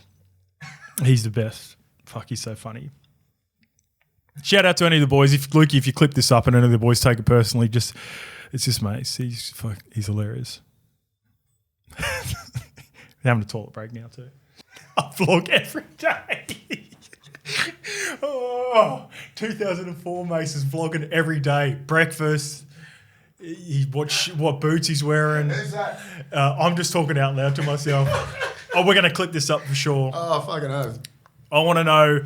I want to see the boys at the hairdressers. I want to see you doing extras at E-Lab. Yeah, you never see what I'm doing. Yeah, I want to see you cooking because I know you're a good cook. I feel like Silky Johnson at the haters ball.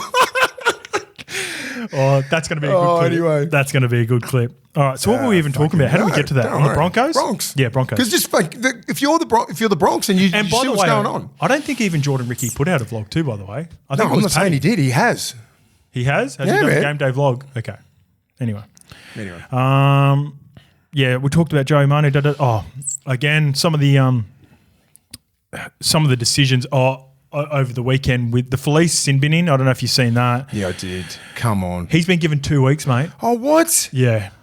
It's like they get sick of that. Like he's a repeat offender, right? Mm-hmm. And I said on Channel 7 the other week with Hargraves. Yep. It's like they just fucking want it out of the game. Yep. They really want it out of the game. Like these Agreed. hits, their shoulders to the head. I don't think he got him in the head, though. I don't think he did either, but I'm just saying it's because like Reynolds lays down. I love how he give it to Reynolds. Yeah. Fuck me. So did I. Put myself in that position. He's getting the biggest spray of all time. Well, this is the problem, and there was clear gamesmanship from Reynolds. Yeah. And then in the Warriors game, Dallin, the way Dallin laid down a couple of times in the Sharks game, which we'll get to. It's worth it too because someone gets 10 in the bin. Well, it's this is it. It's such not a- the players' I fault, know, even it's though I get pissed off at the game. players. So it's just like, because you like, if he gets 10, we get benefits, right? 100%. That's how you're thinking. And people at home, like, that's what they're doing. Like, 12 players. Do we you hate you it? Can Do we hate it as ex-players? Yes. Yeah. Do I understand I understand it, mate. As a competitor? Me, not laying down ever. Ever. Personally. But, like, I know, like, Reynolds and these guys, he's going to go, well, you're off, mate. Yeah. That's the thing. Like, that's 10 minutes in the bin. They nearly come back. How good was it to see Felice just fucking spraying him the whole time he was going off? I could see, I could feel it. And I'm like, Yeah. Felice is very subdued, Yeah. and I'm like, if he has a crack, Yeah. he's pissed off because I know that he plays the game. He plays the game fair, but he fucking. Yeah, close. Yeah, He's pushes a line stepper. Yeah, he's a habitual line stepper. Yeah. He I love- loves it. that's one of my favourite lines Yeah, of he's a yours, that one. habitual line stepper. He's been cracking ribs for the last couple of years. Yeah. And people are just like, oh, we because he's right on the edge there, right? It's just like pass and bang. It could be shoulders to the head. He's cracking ribs and everyone. And if you're a halfback and 5'8", you don't like going near Felice. Well, if you're that's why- attacking on the left, That's you why just, Reynolds dropped the ball. yeah, He was worried about Yeah, it. exactly. And it's just like because you know he's there. Mm-hmm. But ask Berto. Berto's like, fuck this guy off. A lot of 5'8s in that. They'd be like, They I don't feel want him. him, mate. They And if I'm feel a him. right four, I'll be copping exactly what he's doing. He's one of the best right fours in the game. Puts inside pressure, makes them all play. All the middles love it. I bet that his right three loves it. His halfback and his wingers love it because the amount of inside pressure, if you understand the game, you love what he's doing. For sure. But I just like, you don't want him to be off for 2 weeks, man. I love watching Felice Kafusi play. I love watching Hargraves play, but I know what the NRL's like and I know what their rules. They're trying to get rid of these old school dudes, man, and it sucks because you're never going to. Trust me. We're gonna play by the rules, and we're just gonna be right there.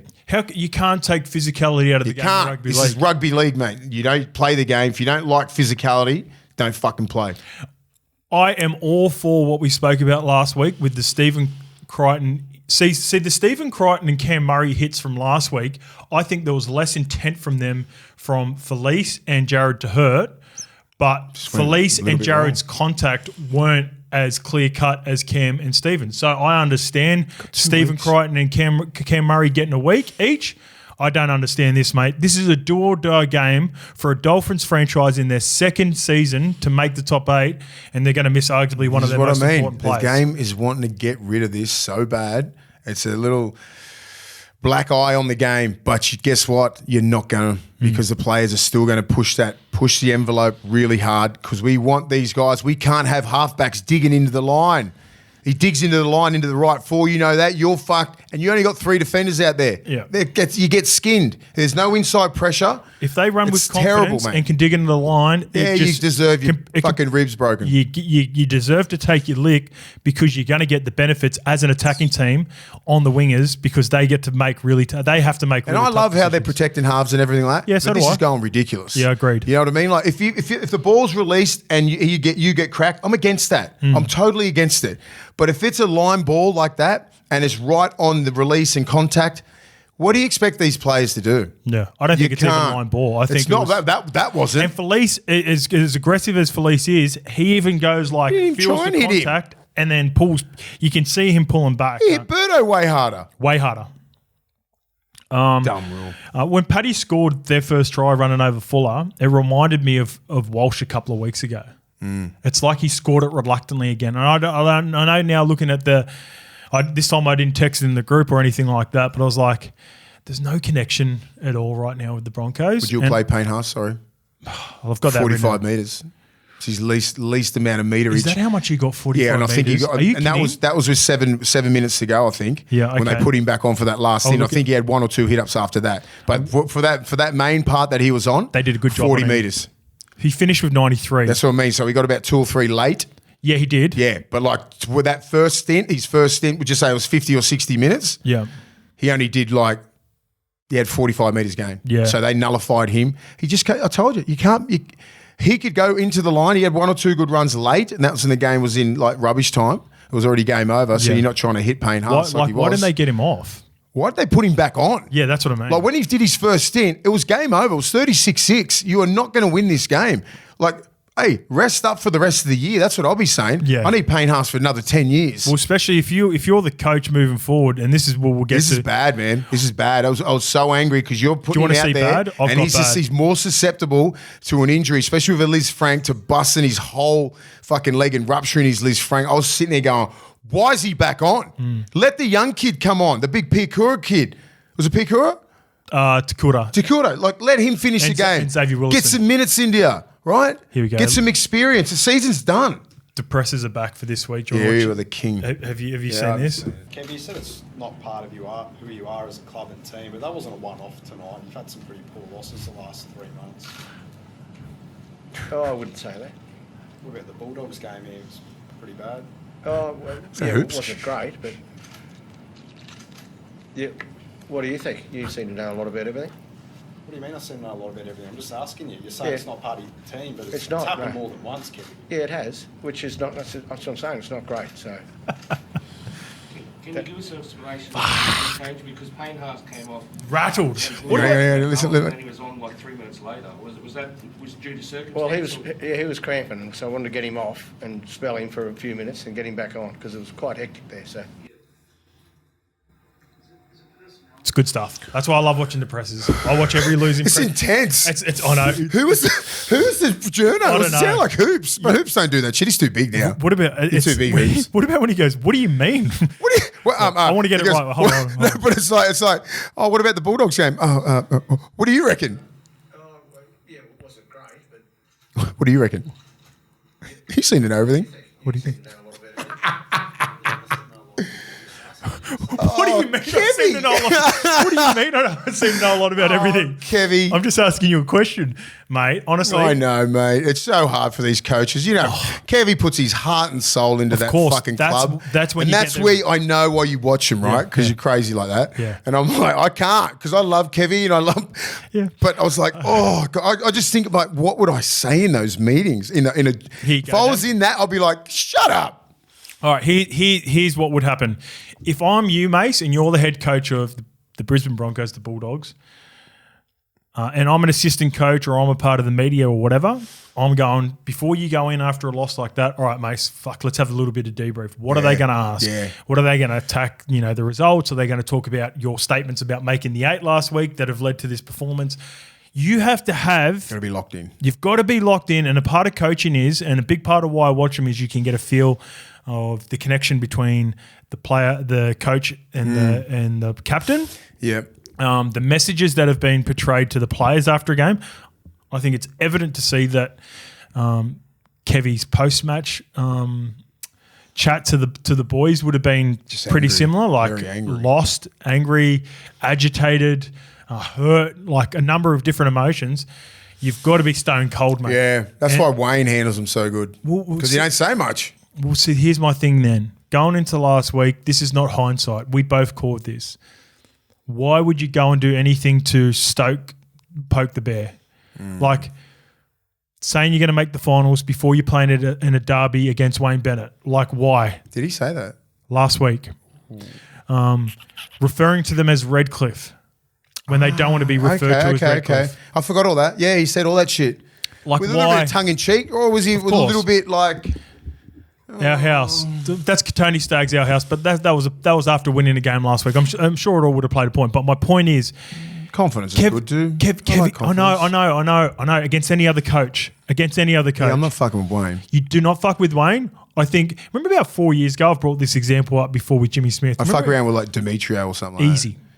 Siebes. Yeah, like just I'd the guys take that Siebes. have been around for like 4 or 5 years. Well, Siebes is an ex-Broncos Yeah, coach, so you that's a sort of good joke example, around, right? yeah. So if he was playing Manly, can understand him having a crack at Siebes, whether, I wouldn't do it myself because I don't want to give any team any Fucking with ammunition. triple OG, fucking Not quadruple Wayne, OG. yeah, quadruple, triple. Jesus. Wayne Bennett, and also, what was I was about to say a point there. 4 years ago, going into a Souths versus Penrith clash, Ivan Cleary got caught in a bit of a battle of words with Wayne, ever so slightly, going into the finals. Panthers got humbled in that game. Souths come out and beat them. Now they obviously got the win in the grand final a couple of years later or a year later. But I reckon from that point on, Ivan just went, nah, nothing. Ivan does not give anything in press matches now, post-match presses, and he's learned his lesson. And Kevy should know better than anyone. He played under the great coach. Kevy won about 3 or 4 comps underneath Wayne Bennett. Do not give Wayne any material to come out and beat you in the fashion that he did and step out on the Suncorp before the last minute had even finished on the clock. I don't know. Lesson learned. Lesson learned, you reckon? They got humbled, Payne Haas. man. Anyway. All right, Yeah, let's move on to the Warriors 30 defeating the Sharks 28. Let's start off with the positive. Sean Johnson. Oh, What a so moment. good. What a moment for SJ.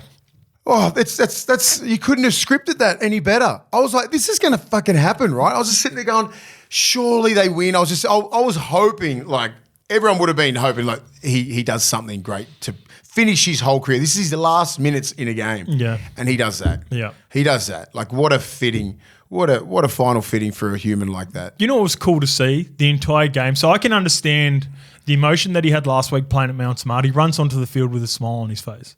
And I was like, then they get humbled in the first half, 22-6. And I'm like, what sort of SJ is going to turn up in his last 40 minutes of footy? They're down. They're getting pumped by CRONULLA. It looked like it was going to be 40. Yeah. He comes out with a smile on his face again, and I went, ooh. I said, something could be up here. The game got ugly for me, and I'll get to that in a bit because there were some awful calls that I think we need to address, even though I said we weren't going to talk about the rest anymore. You can't help it. But in saying that, watching Shawnee talk after the game with Webby about what he wants to do with younger players coming through pathways in New Zealand and teaching them the fundamentals of what it takes to be a half. And he talks specifically about the last play. and how he worked towards that play, and how I think he used the word satisfying. Was the word satisfying? It's a fun watch. Actually, I might even That's his last play in his NRL career. I'll get you. This is a positive. What a great moment. You'll like this as well. Sorry for everyone. I don't care who you are. If If you knew the story of what was happening and then that was his last play, even some Sharks fan would have been going, ice it, SJ, ice it. Don't you reckon? Well, it didn't really help what the Sharks was doing, but I'm just saying, because he's played for the Sharks and they've had they love him. They would love him. Yeah. You know what I mean? So I was just like, if he gets it, I'll be going, fuck yeah. Everyone, I don't care who you are. I was just jumping out of my seat. I said, is he going to pull this off? I'm just sitting by myself at home and a fucking super Saturday going, I just jumped out of the couch. Yes! I agree. Every neutral would have been watching that game. I reckon a lot of Sharks fans would have been frustrated with the game. I reckon they would have because he played there, man. Here, watch this. You'll enjoy this. Sorry, guys. This is short. It's not a depressor. It's all good. Yeah, this is a positive one. Here we go. Let's bring it back over. All right. There's elements of both versions of myself that I'm talking about here. You know, probably the early version of me, I probably didn't realise exactly the scope of what I was able to do. Shout out to the scope. It's not until you sort of look around the comp and you go, what other 19, 20-year-olds are doing some of the stuff that I was doing back there? Because I look at some of these young halves coming through and I go, man, he's a freak. Like, wow. And then it's like, all right, I did similar or maybe even more, you know? And it's like, oh, okay, that's quite cool. But now I'm certainly more invested in the version of myself now, and how you see the game, and even playing plays ahead of the game, manipulating defences, which is very satisfying. Like it is extremely satisfying. So that last sequence out there tonight, my lord, extremely. You know what I mean? So I love how that's open the that version is. where I feel like why not help these young, 16, 17-year-old key players, not expect them to be that, but start giving them tools to start thinking that way. You know what I mean? Like, that's the mind, but there's also principle and skill, development of skill, core skill that I feel like is so important to a half. It's something as simple as he's going to do a great job over the kids. We're in a good spot. What a role model, right? What a career. Well done on your career. What a role model. And what he's saying there just reeks of just maturity and knowing who he is as a person. Yep. And that's the fucking hardest thing. When you retire, knowing what you are as a person, what you can contribute into society, into rugby league and everything like that. He's got his shit sorted. He's a family man. He understands who he is as a person, which is great. And he's ready for retirement. I remember having a really long conversation with him a couple of weeks ago. Yeah, and he's ready. He's ready. He knows what he is. The beauty of it for me as a Kiwi too, a proud Kiwi, and the results that we've had in the last couple of years, we've now gone through a period where Australia was so dominant on the field for long periods of time. Now we've got to the point where we're getting in the last 10 years we've been really competitive, if not like a coin flip when it comes to playing Australia. And now we're getting players like Shawnee at finishing his career. We're going to have guys like Foz finishing his career, guys that have played an Australian version of with the talent and the flair that we've got back in the islands and New Zealand. And it's the perfect message or the perfect mix of how our younger players are going to be developed in the next couple of years with guys like that in charge. What a great role model. Yeah, he's going to be awesome. Now, seems like a great teacher as well. Yeah, he does. See how he satisfying, manipulating defences, and before he'd want to step through three blokes, flick past, a little chip chase, all that sort of shit. He's like, just to go to the line like that, and he's watching the centre and he's watching the winger if he turns in or out, and then fire that bullet pass. I knew you'd love that. That's why I want to show you that. Love it. I don't blame the Warriors players. Like I just said, I don't blame Adam Reynolds. Dallin did it a couple of times, but this is a byproduct of the interpretations of the rules in the last couple of weeks, and with the Warriors in particular, I can understand it. In my opinion, this was a way of protest from the Warriors players. You see a couple of times where they just stood there waiting for a decision to be made.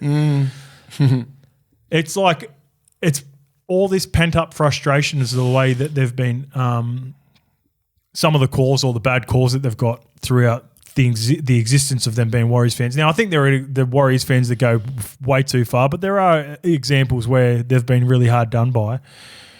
The Cotter head high on Thursday night, which was followed up by Hazelton and then again Iro getting, Kale Iro getting 10 in the bin. That is disgusting. And when you, they need to scrap the checklist and use common sense just like they did when they started using common sense for the blocker rule. Yeah. You don't need indicators. You don't need a checklist. The Cotter one was fucking disgusting. Cotter one was bad. The Hazelton one was worse. The Hazelton one was awful as well. And Kale Iro getting sent off for 10, which allowed the Warriors to get back into that game, was just disgusting. Yeah, the players don't even realise when they're in the moment and everything like that, and you're just trying to protect. You're trying to protect yourself. When these guys slip, you're talking about a 100-kilo human who's running at you, and then he's slipping. Where are you supposed to go? Where was Ruben Cotter supposed to go? I don't know. Just disappear? Like, that's where the common sense comes into it, right? You got to go, okay, that was a mistake penalty. It was a shot to the head because his head ran into your fucking arm. Yep. Sorry about that. He should be apologising to the guy who's running. And then the ref has the interpretation to go, you're going for 10. You're like, we get it with the hits to the head, and if it's shoulder to the head and all this kind of stuff where you've been sending off for 10, everyone can clearly see it. Yeah, it's fine. That's fine. Yep. But when it's really ridiculous shit like this, it's what frustrates coaches and potentially can lose games, right? Well, it has. It lost the Sharks the game. I know. Those I know, rules. but I'm just saying, like, you know, the Cotter one didn't lose the game for them, but they got on a roll, right? Yeah. They started, you're scoring about 1 or 2, 10 points every 10 minutes now. Pretty much. Like if someone's gone for 10, I think the average is about 10 points, 8 or 10 points. So, you know, as soon as you go off, you're especially in the middle like Cotty, like, oh, my boys are going to be working their asses off for me. Like even with the Canberra game, we'll get to that soon. Like, old mate getting sent for 10. Elliot Whitehead for the karate kick. Yep. He'd be going like that. It's just like that was bad though. Yeah, it was awful, stupid. But it's just you can't do it. You can't send a guy for 10 like Cotter who is nowhere near in the wrong. No, most other guys. Cotter didn't get 10. He got penalised. Well, other guys who just getting slipped in penalties and all that sort of shit, and they're sending 10 off, sending for 10 for stupid reasons like that on the Cronulla game. Yeah. Do you know what I mean? Like, it's just like you can't get it wrong. You can't get it that wrong. Chris Butler said it was accumulation of a number of hits leading into that, but every single one of those hits leading into it were all barely penalties anyway. Fitzy was super frustrated after the game, and it's understandable. It's huge for them. That could cost Cronulla a home semi a week in the top 4. Like if they win that game, they're second position, and they get to play Penrith at Cronulla compared to. I know they still have to beat Manly this week, but that's a hard game, man. They have to beat. They playing Penrith at Penrith compared to playing at Cronulla. 100%. It sucks. What was my last little bit? Oh, yeah, it was a weird, but like, so at the end of the day, it was a weird form line to take out of them as well, where they looked dominant and they were the better team. Nico started to get into his groove probably just before halftime when he set up the Hazelton try, and then he had that try disallowed, which I agree with. Even though Wade Egan was ever so slightly obstructed, I like that. Unlike the Havili obstruction on Friday night, which was awful, he didn't use any gamesmanship. Wade Egan just tried to make a play. He wasn't allowed to get through, so I can understand that.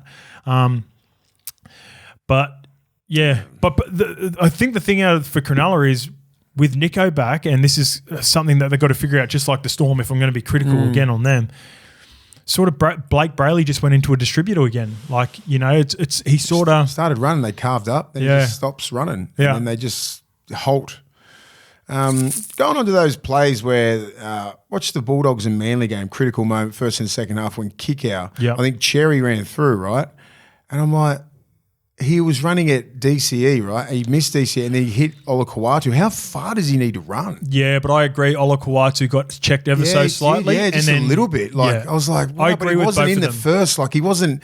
His decoy is for DCE, not Olakau'atu. I'm sorry, Olakau'atu, if he was just there. Yeah. But how far is he supposed to just stop Cherry and just like he's trying to run through the line, but he's collecting him coming sidewards. It's like that's a hard one, man. Yeah, it is a tough one, but I do like that interpretation of the rule because Olakau'atu didn't go looking for it like some players do. He was genuinely trying to make a tackle. Make a stop, same as Wade Egan. The one that I disagreed with was Havili. Havili showed no intent to try to tackle the player. He basically just, and I think there was another one on Sunday later on as well, where a player just completely hit the deck without even attempting to try and make a tackle. Who was it in the Raiders game? Teddy went through and a player, Simi Sasangi, I think it was Simi Sasangi, made a beeline for Angus Crichton so he could just hit Angus Crichton. And there's a slight difference when a player doesn't show any attempt to try to make the tackle. That's when I'm against it. Yep. That sucked because some of them make bad reads and then they just go, you're in the way. It's a lazy when they drop to their knees like that without even getting hit. It's the lazy option. They can't do much about that. Well, it's common sense, and you've got to use common sense in that. And that's the difference between the two. And don't get me wrong, I had a little fucking any time on Kikau and Olakau'atu, but I agree with both of them being no tries. Olakau'atu with he goes up and yanks the ball, but it did touch someone from the Bulldogs arm, so two of my any timers got disallowed.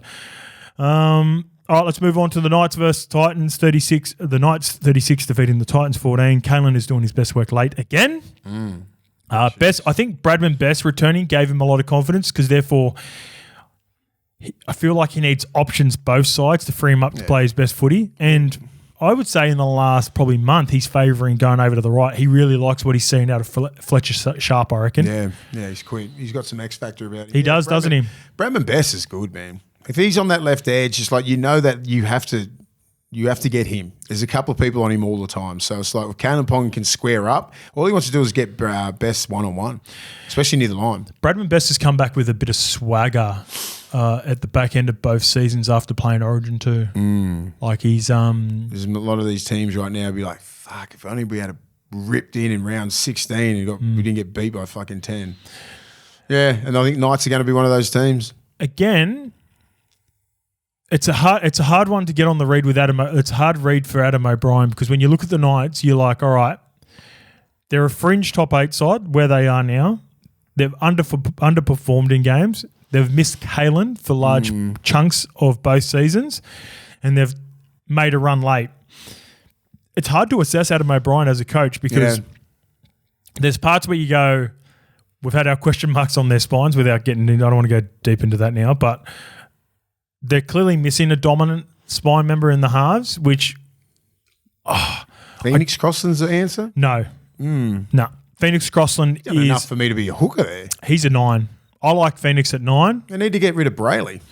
I think there's the call there. Brayley needs... I think he's showed potential when he was at Cronulla, and then he got, he went to Newcastle, What a fair bit of money up there, and they've just tried to get the best out of him. But he's had some awful run of injuries. Do you think Cogger can have a Chad Townsend-like effect for the Knights? Yes, if you just persist with him for more than 6 weeks, and you figure out who the 6 is going to be long term. He can play halfback. He can play halfback. He is a genuine halfback. Yeah, he just got filtered around for a few joints, and now he's I thought he was going to find his feet this year because he was in the system out there, but they didn't persist with him. You didn't. No. So what are you going to get out of him? Inconsistency. Yep. The whole team's inconsistent. What do you expect from him? He's not a. He could get to a level of a Chad Townsend. Do you think with Jackson moving on next year, it's been reported that he's going to the Super League, that just gets rid of a distraction and Jack Cogger can be given the keys in pre-season and they figure out who's going to play 6 out of Will Price and Tyson Gamble with him at least for 2025.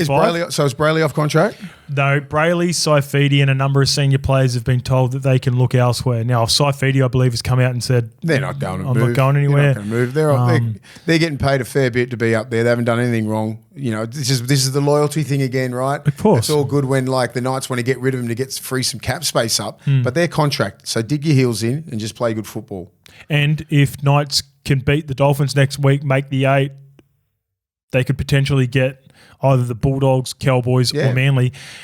That's different a winnable game. Different ball games for the Knights. Anyone can win that. Yeah. The bottom 4 teams, they beat all of them can beat each other on their day. I would say probably the Knights out of the 3 options of the Dragons, Dolphins, and Knights, they're probably the most dangerous team. Despite Dolphins, I think at the moment, despite having plenty of holes in them as well. Yeah, Dolphins would be a hard final if they had Felice, but and Felice is going to miss 2 games now. Yeah. The Titans really lost a lot of steam after the Broncos blowout for some of their efforts defensively. Yeah, they're done. Once they miss one, they miss 10. They were done 3 weeks ago. Yeah. Last game, Raiders 14 defeated the Roosters 12. Sticky's Raiders knock off the Roosters and Panthers in back-to-back weeks. was watching the presser while there's a little bit of frustration. What about there's a back and forth between Elliot Whitehead, right? Yeah. So Elliot Whitehead, Lukey shared the clip as well with us. So did you end up watching it? Watched the whole game, but what else? What happened? Elliot Whitehead went to go apologise to Brendan Smith, went to the sheds. Robbo basically knocked him back and said, The hip drop? Yeah. He said... It's fucking ACL, bro. Come on, man. Is it ACL? Yeah, I heard. Did he do his ACL, Cheese? Oh, shit. And he played another 30 minutes, a tough bugger. So you don't think he did the ACL on that injury you think he did earlier? You don't think it was the Elliot Whitehead hip drop? I think he had two sort of injuries, but it would have... I seen that he injured himself earlier, for sure. So the knee drop, the hip drop, Yeah. was that his ACL? Oh, I'm Or he did it assuming it later? is. Yeah, I thought it was a syndesmosis. Well, fucking knee injury. He strapped his knee up pretty heavy after that, and he played 30 more minutes. I think maybe even more. Okay, so I thought he injured his knee when he hit the deck. I think he was trying to make a tackle, and then I thought that he was did early. Yes, and First 5 minutes, wasn't it? Yes. And then I thought he did his syndesmosis on the Elliot Whitehead hip drop. But if he's done his ACL, then there's for sure. Well, that's why. Well- That's why they'd be blowing up like that. He's just a tough human. Where did you share it on Instagram, Lukey? Did ya? Oh, here we go. Kempy's got it up. Their season Oh, has man. just come derailed. I didn't even see this well. Cheese and Sammy, both seasons are over ACL. That's awful, man.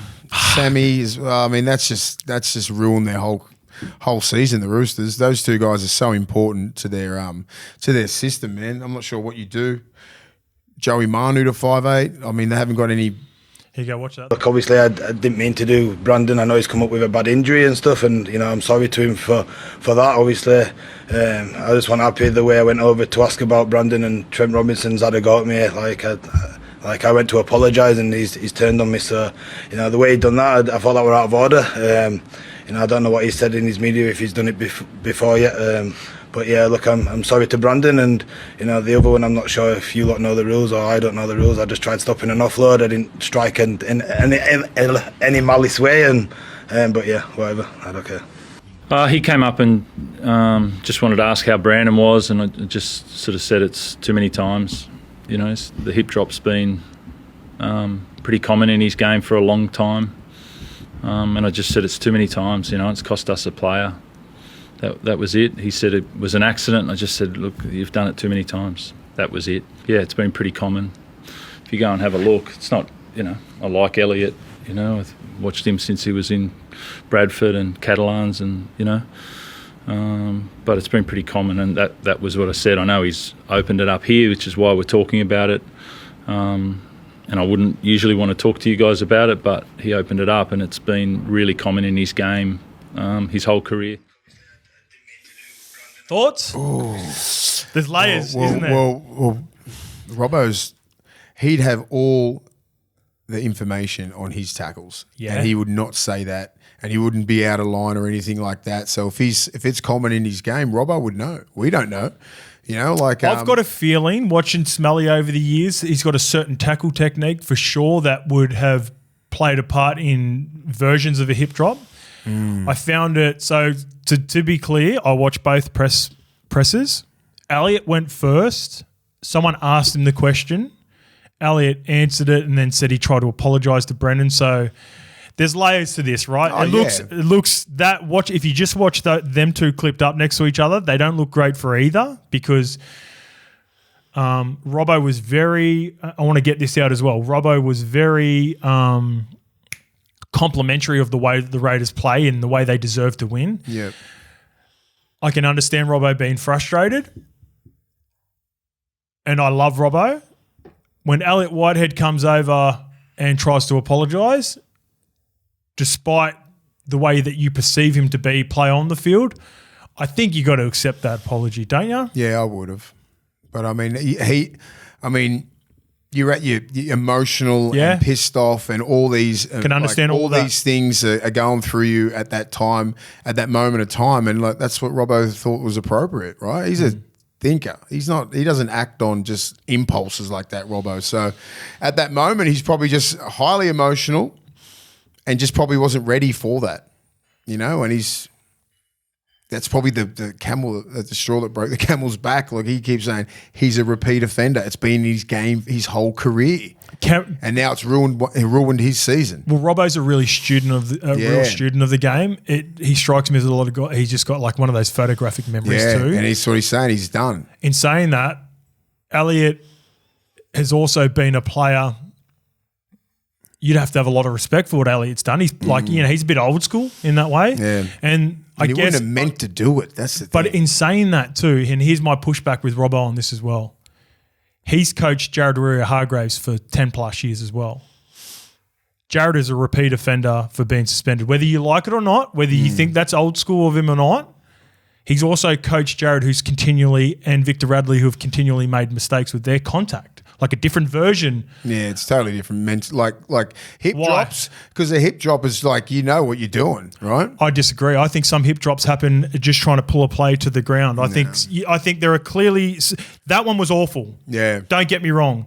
And there are some contacts to the head where Jared, I'm like, man, it was an accident. And there are some I'm going, that's poor from Jared. That's poor from Radley. But they've got to get their target when you blow an ACL out, man. You know, that's the only pushback I'm saying. When you blow an ACL out, man, that's a fucking 9 to 12 month injury. You know, it's like when you say like you compare Hargraves to that, he doesn't like Hargraves. They played the game really aggressive, him and Victor Radley, and it's fucking you get hit in the head. That's the way it is, but you don't drop hips on people's knees and blow them out. That's it. I mean, that's the only. He's just looking at it like that. Bang, bang. You dropped your hip. You blew his ACL out. Get it out of your game. He thinks he has more. I've never seen Elliot Whitehead do a fucking deep drop. So that's how much I know about his game, where he's known him for all the way over in Super League and his 200 games that he's played over here. And obviously he's done it a few times, but this is the one where he's blown his boy's ACL out and it's fucked his season. I can understand all that. Yeah, that's exactly why you see his emotions. I can't think of a specific moment that Elliot's done that. No, I can't think either. But in saying that, when I think back and like watching Elliot, I often see him getting caught in positions where... Yeah. Well, Robbo would know he's a defensive savant and he'd be fucking watching him all the time and he's probably going, I'm done with him. That's it. And then you think about like what's... Do you think there's no level of hypocrisy at all with regards to some of the players that have played? Because they play different. Well, what if a player that, Jared or someone had done it like a Victor Radley and the guy's broken his jaw with them? I'm sure. They just haven't. They just play the game. They fine line. You know what I mean? They try and play the game aggressive. You're going to get it wrong. But there's a real methodical sort of way to hip drop. If he's been doing that a heap of times, you're like, fucking get out of your game, mate. Yeah, okay. And then all of a sudden, in one of the biggest games of the year, you lose two of your boys. And to that would have been highly emotional for him. Yeah, and that's why he's just like, this has probably been building up for years. Then all of a sudden he does that to Brandon Smith in a game like that, and then you come knock on the door at that point of time. Not now. There must be a couple of specific incidents that have happened with Elliot. For sure. Be more personal because I already know everything like that. Yeah. Like he knew exactly from Bradford to the Catalans to where he is now. Yeah. And for him to brand him with that, he knows. And he's probably got fucking footage all through his computer. He's probably got about 50 to show. Lukey's on fire. He's sending some more messages. What do you got for us, Lukey?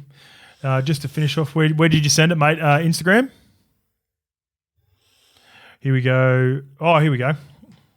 Oh, he's got Elliot Whitehead. This is from ChatGPT too, by the way. So this is in... So Elliot Whitehead's high tackle suspension opponent, high tackle that led to Whitehead suspension in 2019 occurred. 2020 dangerous contact. This led to judiciary late hit in Melbourne.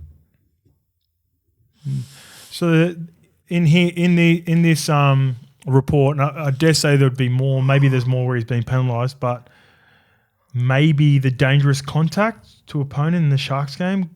This led to a judiciary review, though it did not result in a lengthy suspension. So. Yeah, you haven't really given us much there, Lucky. What the fuck he sent us? The point is, sorry, you're right. The point is, he hasn't been done for a hip drop. There you go. That is the point. Yeah. So that makes it even fucking more interesting because Robbo's obviously got footage of him hip dropping a heap of times, right? that haven't been deemed a penalty. So just say coaches know what sort of defender you are, and he would think that he does that a lot and gets away with it. Say that, and gets away with it. Yes, and it's finally got him. Yeah, and it's like fucking done. That's it. That's the only way Robbo can do that because Robbo's fucking very like calculated with stuff. He's not going to go out there and even that he would be able to compartmentalize and go, yeah, he's a like decent person, blah blah blah blah. Yeah, say sorry. No, for Robbo to do that, you know what he's like. He's a fucking great human. Yeah, and he knows Smelly. No, he would have. He was, no, he's in Catalans, Bradford. He's known Smelly for ages. We said that. No, but like, would he have coached Smelly at Catalans? Maybe, yeah. How long was he there? So Elliot spent 3 years there. Robbo, he might have missed him. No, because Robbo came over in 2013. I don't think he was there 13. Nah, he wasn't. So it was from 9, 10, 11, 12 or something like that. I reckon the year after Robbo left. He was at Bradford. Yeah, he would have been at Bradford and Elliot would have arrived at Catalans the next year. Anyway. I get it. I mean, I don't think Elliot Whitehead is a dirty player at all. Either do I. Right? He's just got some people just sort of slip into those tackles and he would not have meant that for Cheese and it just sucks. Cheese been out for ACL and Sam Walker, I feel sorry for those young men. Well, you just got to. It's part of the game, and it sucks. But it sucks because it come from that. Can Roosters win the comp without Sam Walker and Cheese? They can't win the comp. Could they have won it without Cheese? Yes, because Connor Watson would play 9. Yeah, Sandon Smith 7 with Luke Keary, Tedesco, Manu. They can still get a prelim. Yeah, they can get to a prelim. I think they can get to a grand final. But they can't. What happens? Does Keary play 7? Yep. And Joey, I don't want Joey to play 6. I want Sandon Smith to play 6. Same. And then you can figure it out. Connor Watson can play 9. Yep. And then bring someone else up. Zach very Clay. They're stacked. Yeah. That's the thing. We always said that. They got a lot of depth. They're probably the only team in the competition that could play a proper first grader that could come in and play. Or lose two of their best players and replace them and go, oh, that's fixable. So Penrith got Schneider. He's not as appealing to me. Melbourne Storm would have had Jonah Pezza, but he's been out all year. Wishart can go and play halves. Melbourne would be sweet if they missed Munster or Jerome Hughes, or not sweet, but it's not a bad rule. But we just talked that we just said, okay, you put Connor Watson at 9, you put Keary at 7, put Sandon Smith at 6, leave Joey Manu out wide. Doesn't look that bad. Yep. Doesn't sound that bad. It just shortens the depth up. Yeah. But you get some other players in. Docker Clay can play off the bench now. Gets an opportunity to shout out to finish, my boy Zachy. Well done, Zach. And they've still got a side. Still got a star-studded lineup, right? It just sucks for Cheese. It sucks for Sam Walker. They've had great years. Yeah. Imagine the Keary. If Keary can pull this off. Keary can pull this on off. the way out. A fucking statue of him outside Allianz. Far out. All right, that's reviewing the games for. Yep. You talked last episode about him waiting to sign his contract for Sam. Yeah. Anything on that? Yeah. Well, what happens with? Does that affect? So Lukey's asking if that affects his contract in any way. No, he will still get 1.2 million, north of 1.2 million. Yep. Who from? Roosters. Not the Roosters. No, they don't pay him that much. No way. Not with all the money that they're losing. Nope. I Not disagree. that much. I don't think you can find a half of his caliber right now. It's too hard to get him. They're not attracting players like they used to. You've got a player in-house that you know. They gave him the keys this year, Mace. 1.2 right now this year is like 800,000 of 2 years ago with the salary cap going up. I think he gets north. Mill. I don't know. I just let us know, Roosters What's fans. Cleary? What's Cleary on? Oh, who cares? He should be on. I know, but like, what's he on? He'd probably be on about 1.4, 1.5. Get him to 2 mil. That's he should be on 2. I don't know. I just need to see more. For 1.2. Come on, man. He's a gun player. All right, you're Robbo. You've got Sam Walker in-house right now. You don't have to worry about doing any recruitment drives and trying to pitch the Roosters to him. Who else would pay for him, you reckon, at the moment? No, I'm just saying. I think he's worth a lot of money. Yeah, I'm with you. But I'm just like, okay, if Broncos come at him hot, but he goes, boom, don't fuck with me because you brush me. So he's going to not go to the Broncos until he's 30. Yeah, but then the Broncos go, hey, sorry, actually, who knows if the Broncos... He's not going to the Broncos. He went to the Roosters early on because the Roosters touted him and paid him good money. The Broncos should have been in there first. That's the way Queenslanders think. Yeah, but think about if you're Sam Walker and you have Reece Walsh out the back of shape, Ezra Mam helping you out. $100 million he doesn't go back. I'll bet you 1.2. No, well then who else would pay for him by over $1 million? Roosters, Bulldogs, Nah, Bulldogs wouldn't pay him that. No, either. Sorry. No. Cowboys? That'd be up there, I reckon. Him and Dearden. Manly as a Daly Cherry Evans replacement? I'm just thinking the 1.2 is the one that's fucking killing me. Well, Ches is on Mill. 1.5. Yeah, but Ches is fucking Cherry. He's worth it. Well, if 15 years, 16 years in the game. I know, but sometimes you've got to project stuff. You can't just give money on people, guys that have got the runs on the board. You need to be you going. can't give him 1.2 fucking mil. A kid who's played 60 games of first grade, not one fucking rep game. Please. Wait, finish it off quickly. Dolphins. Yeah, I'm just talking about the 1.2. I know, a lot of clubs would want him. Yeah, let's go through the teams. That's my point. Knights, 1.2. Nah, not the Knights. They wouldn't pay him like that. With Kalen? Nah. Oh, they would want him. I'm just saying the 1.2 mil price tag you've put on him has fucked him. Let's drop it down ever so slightly to 1. Yes, everyone. Are all those teams in for 1? Everyone. Okay, done. Yeah, everyone's in it.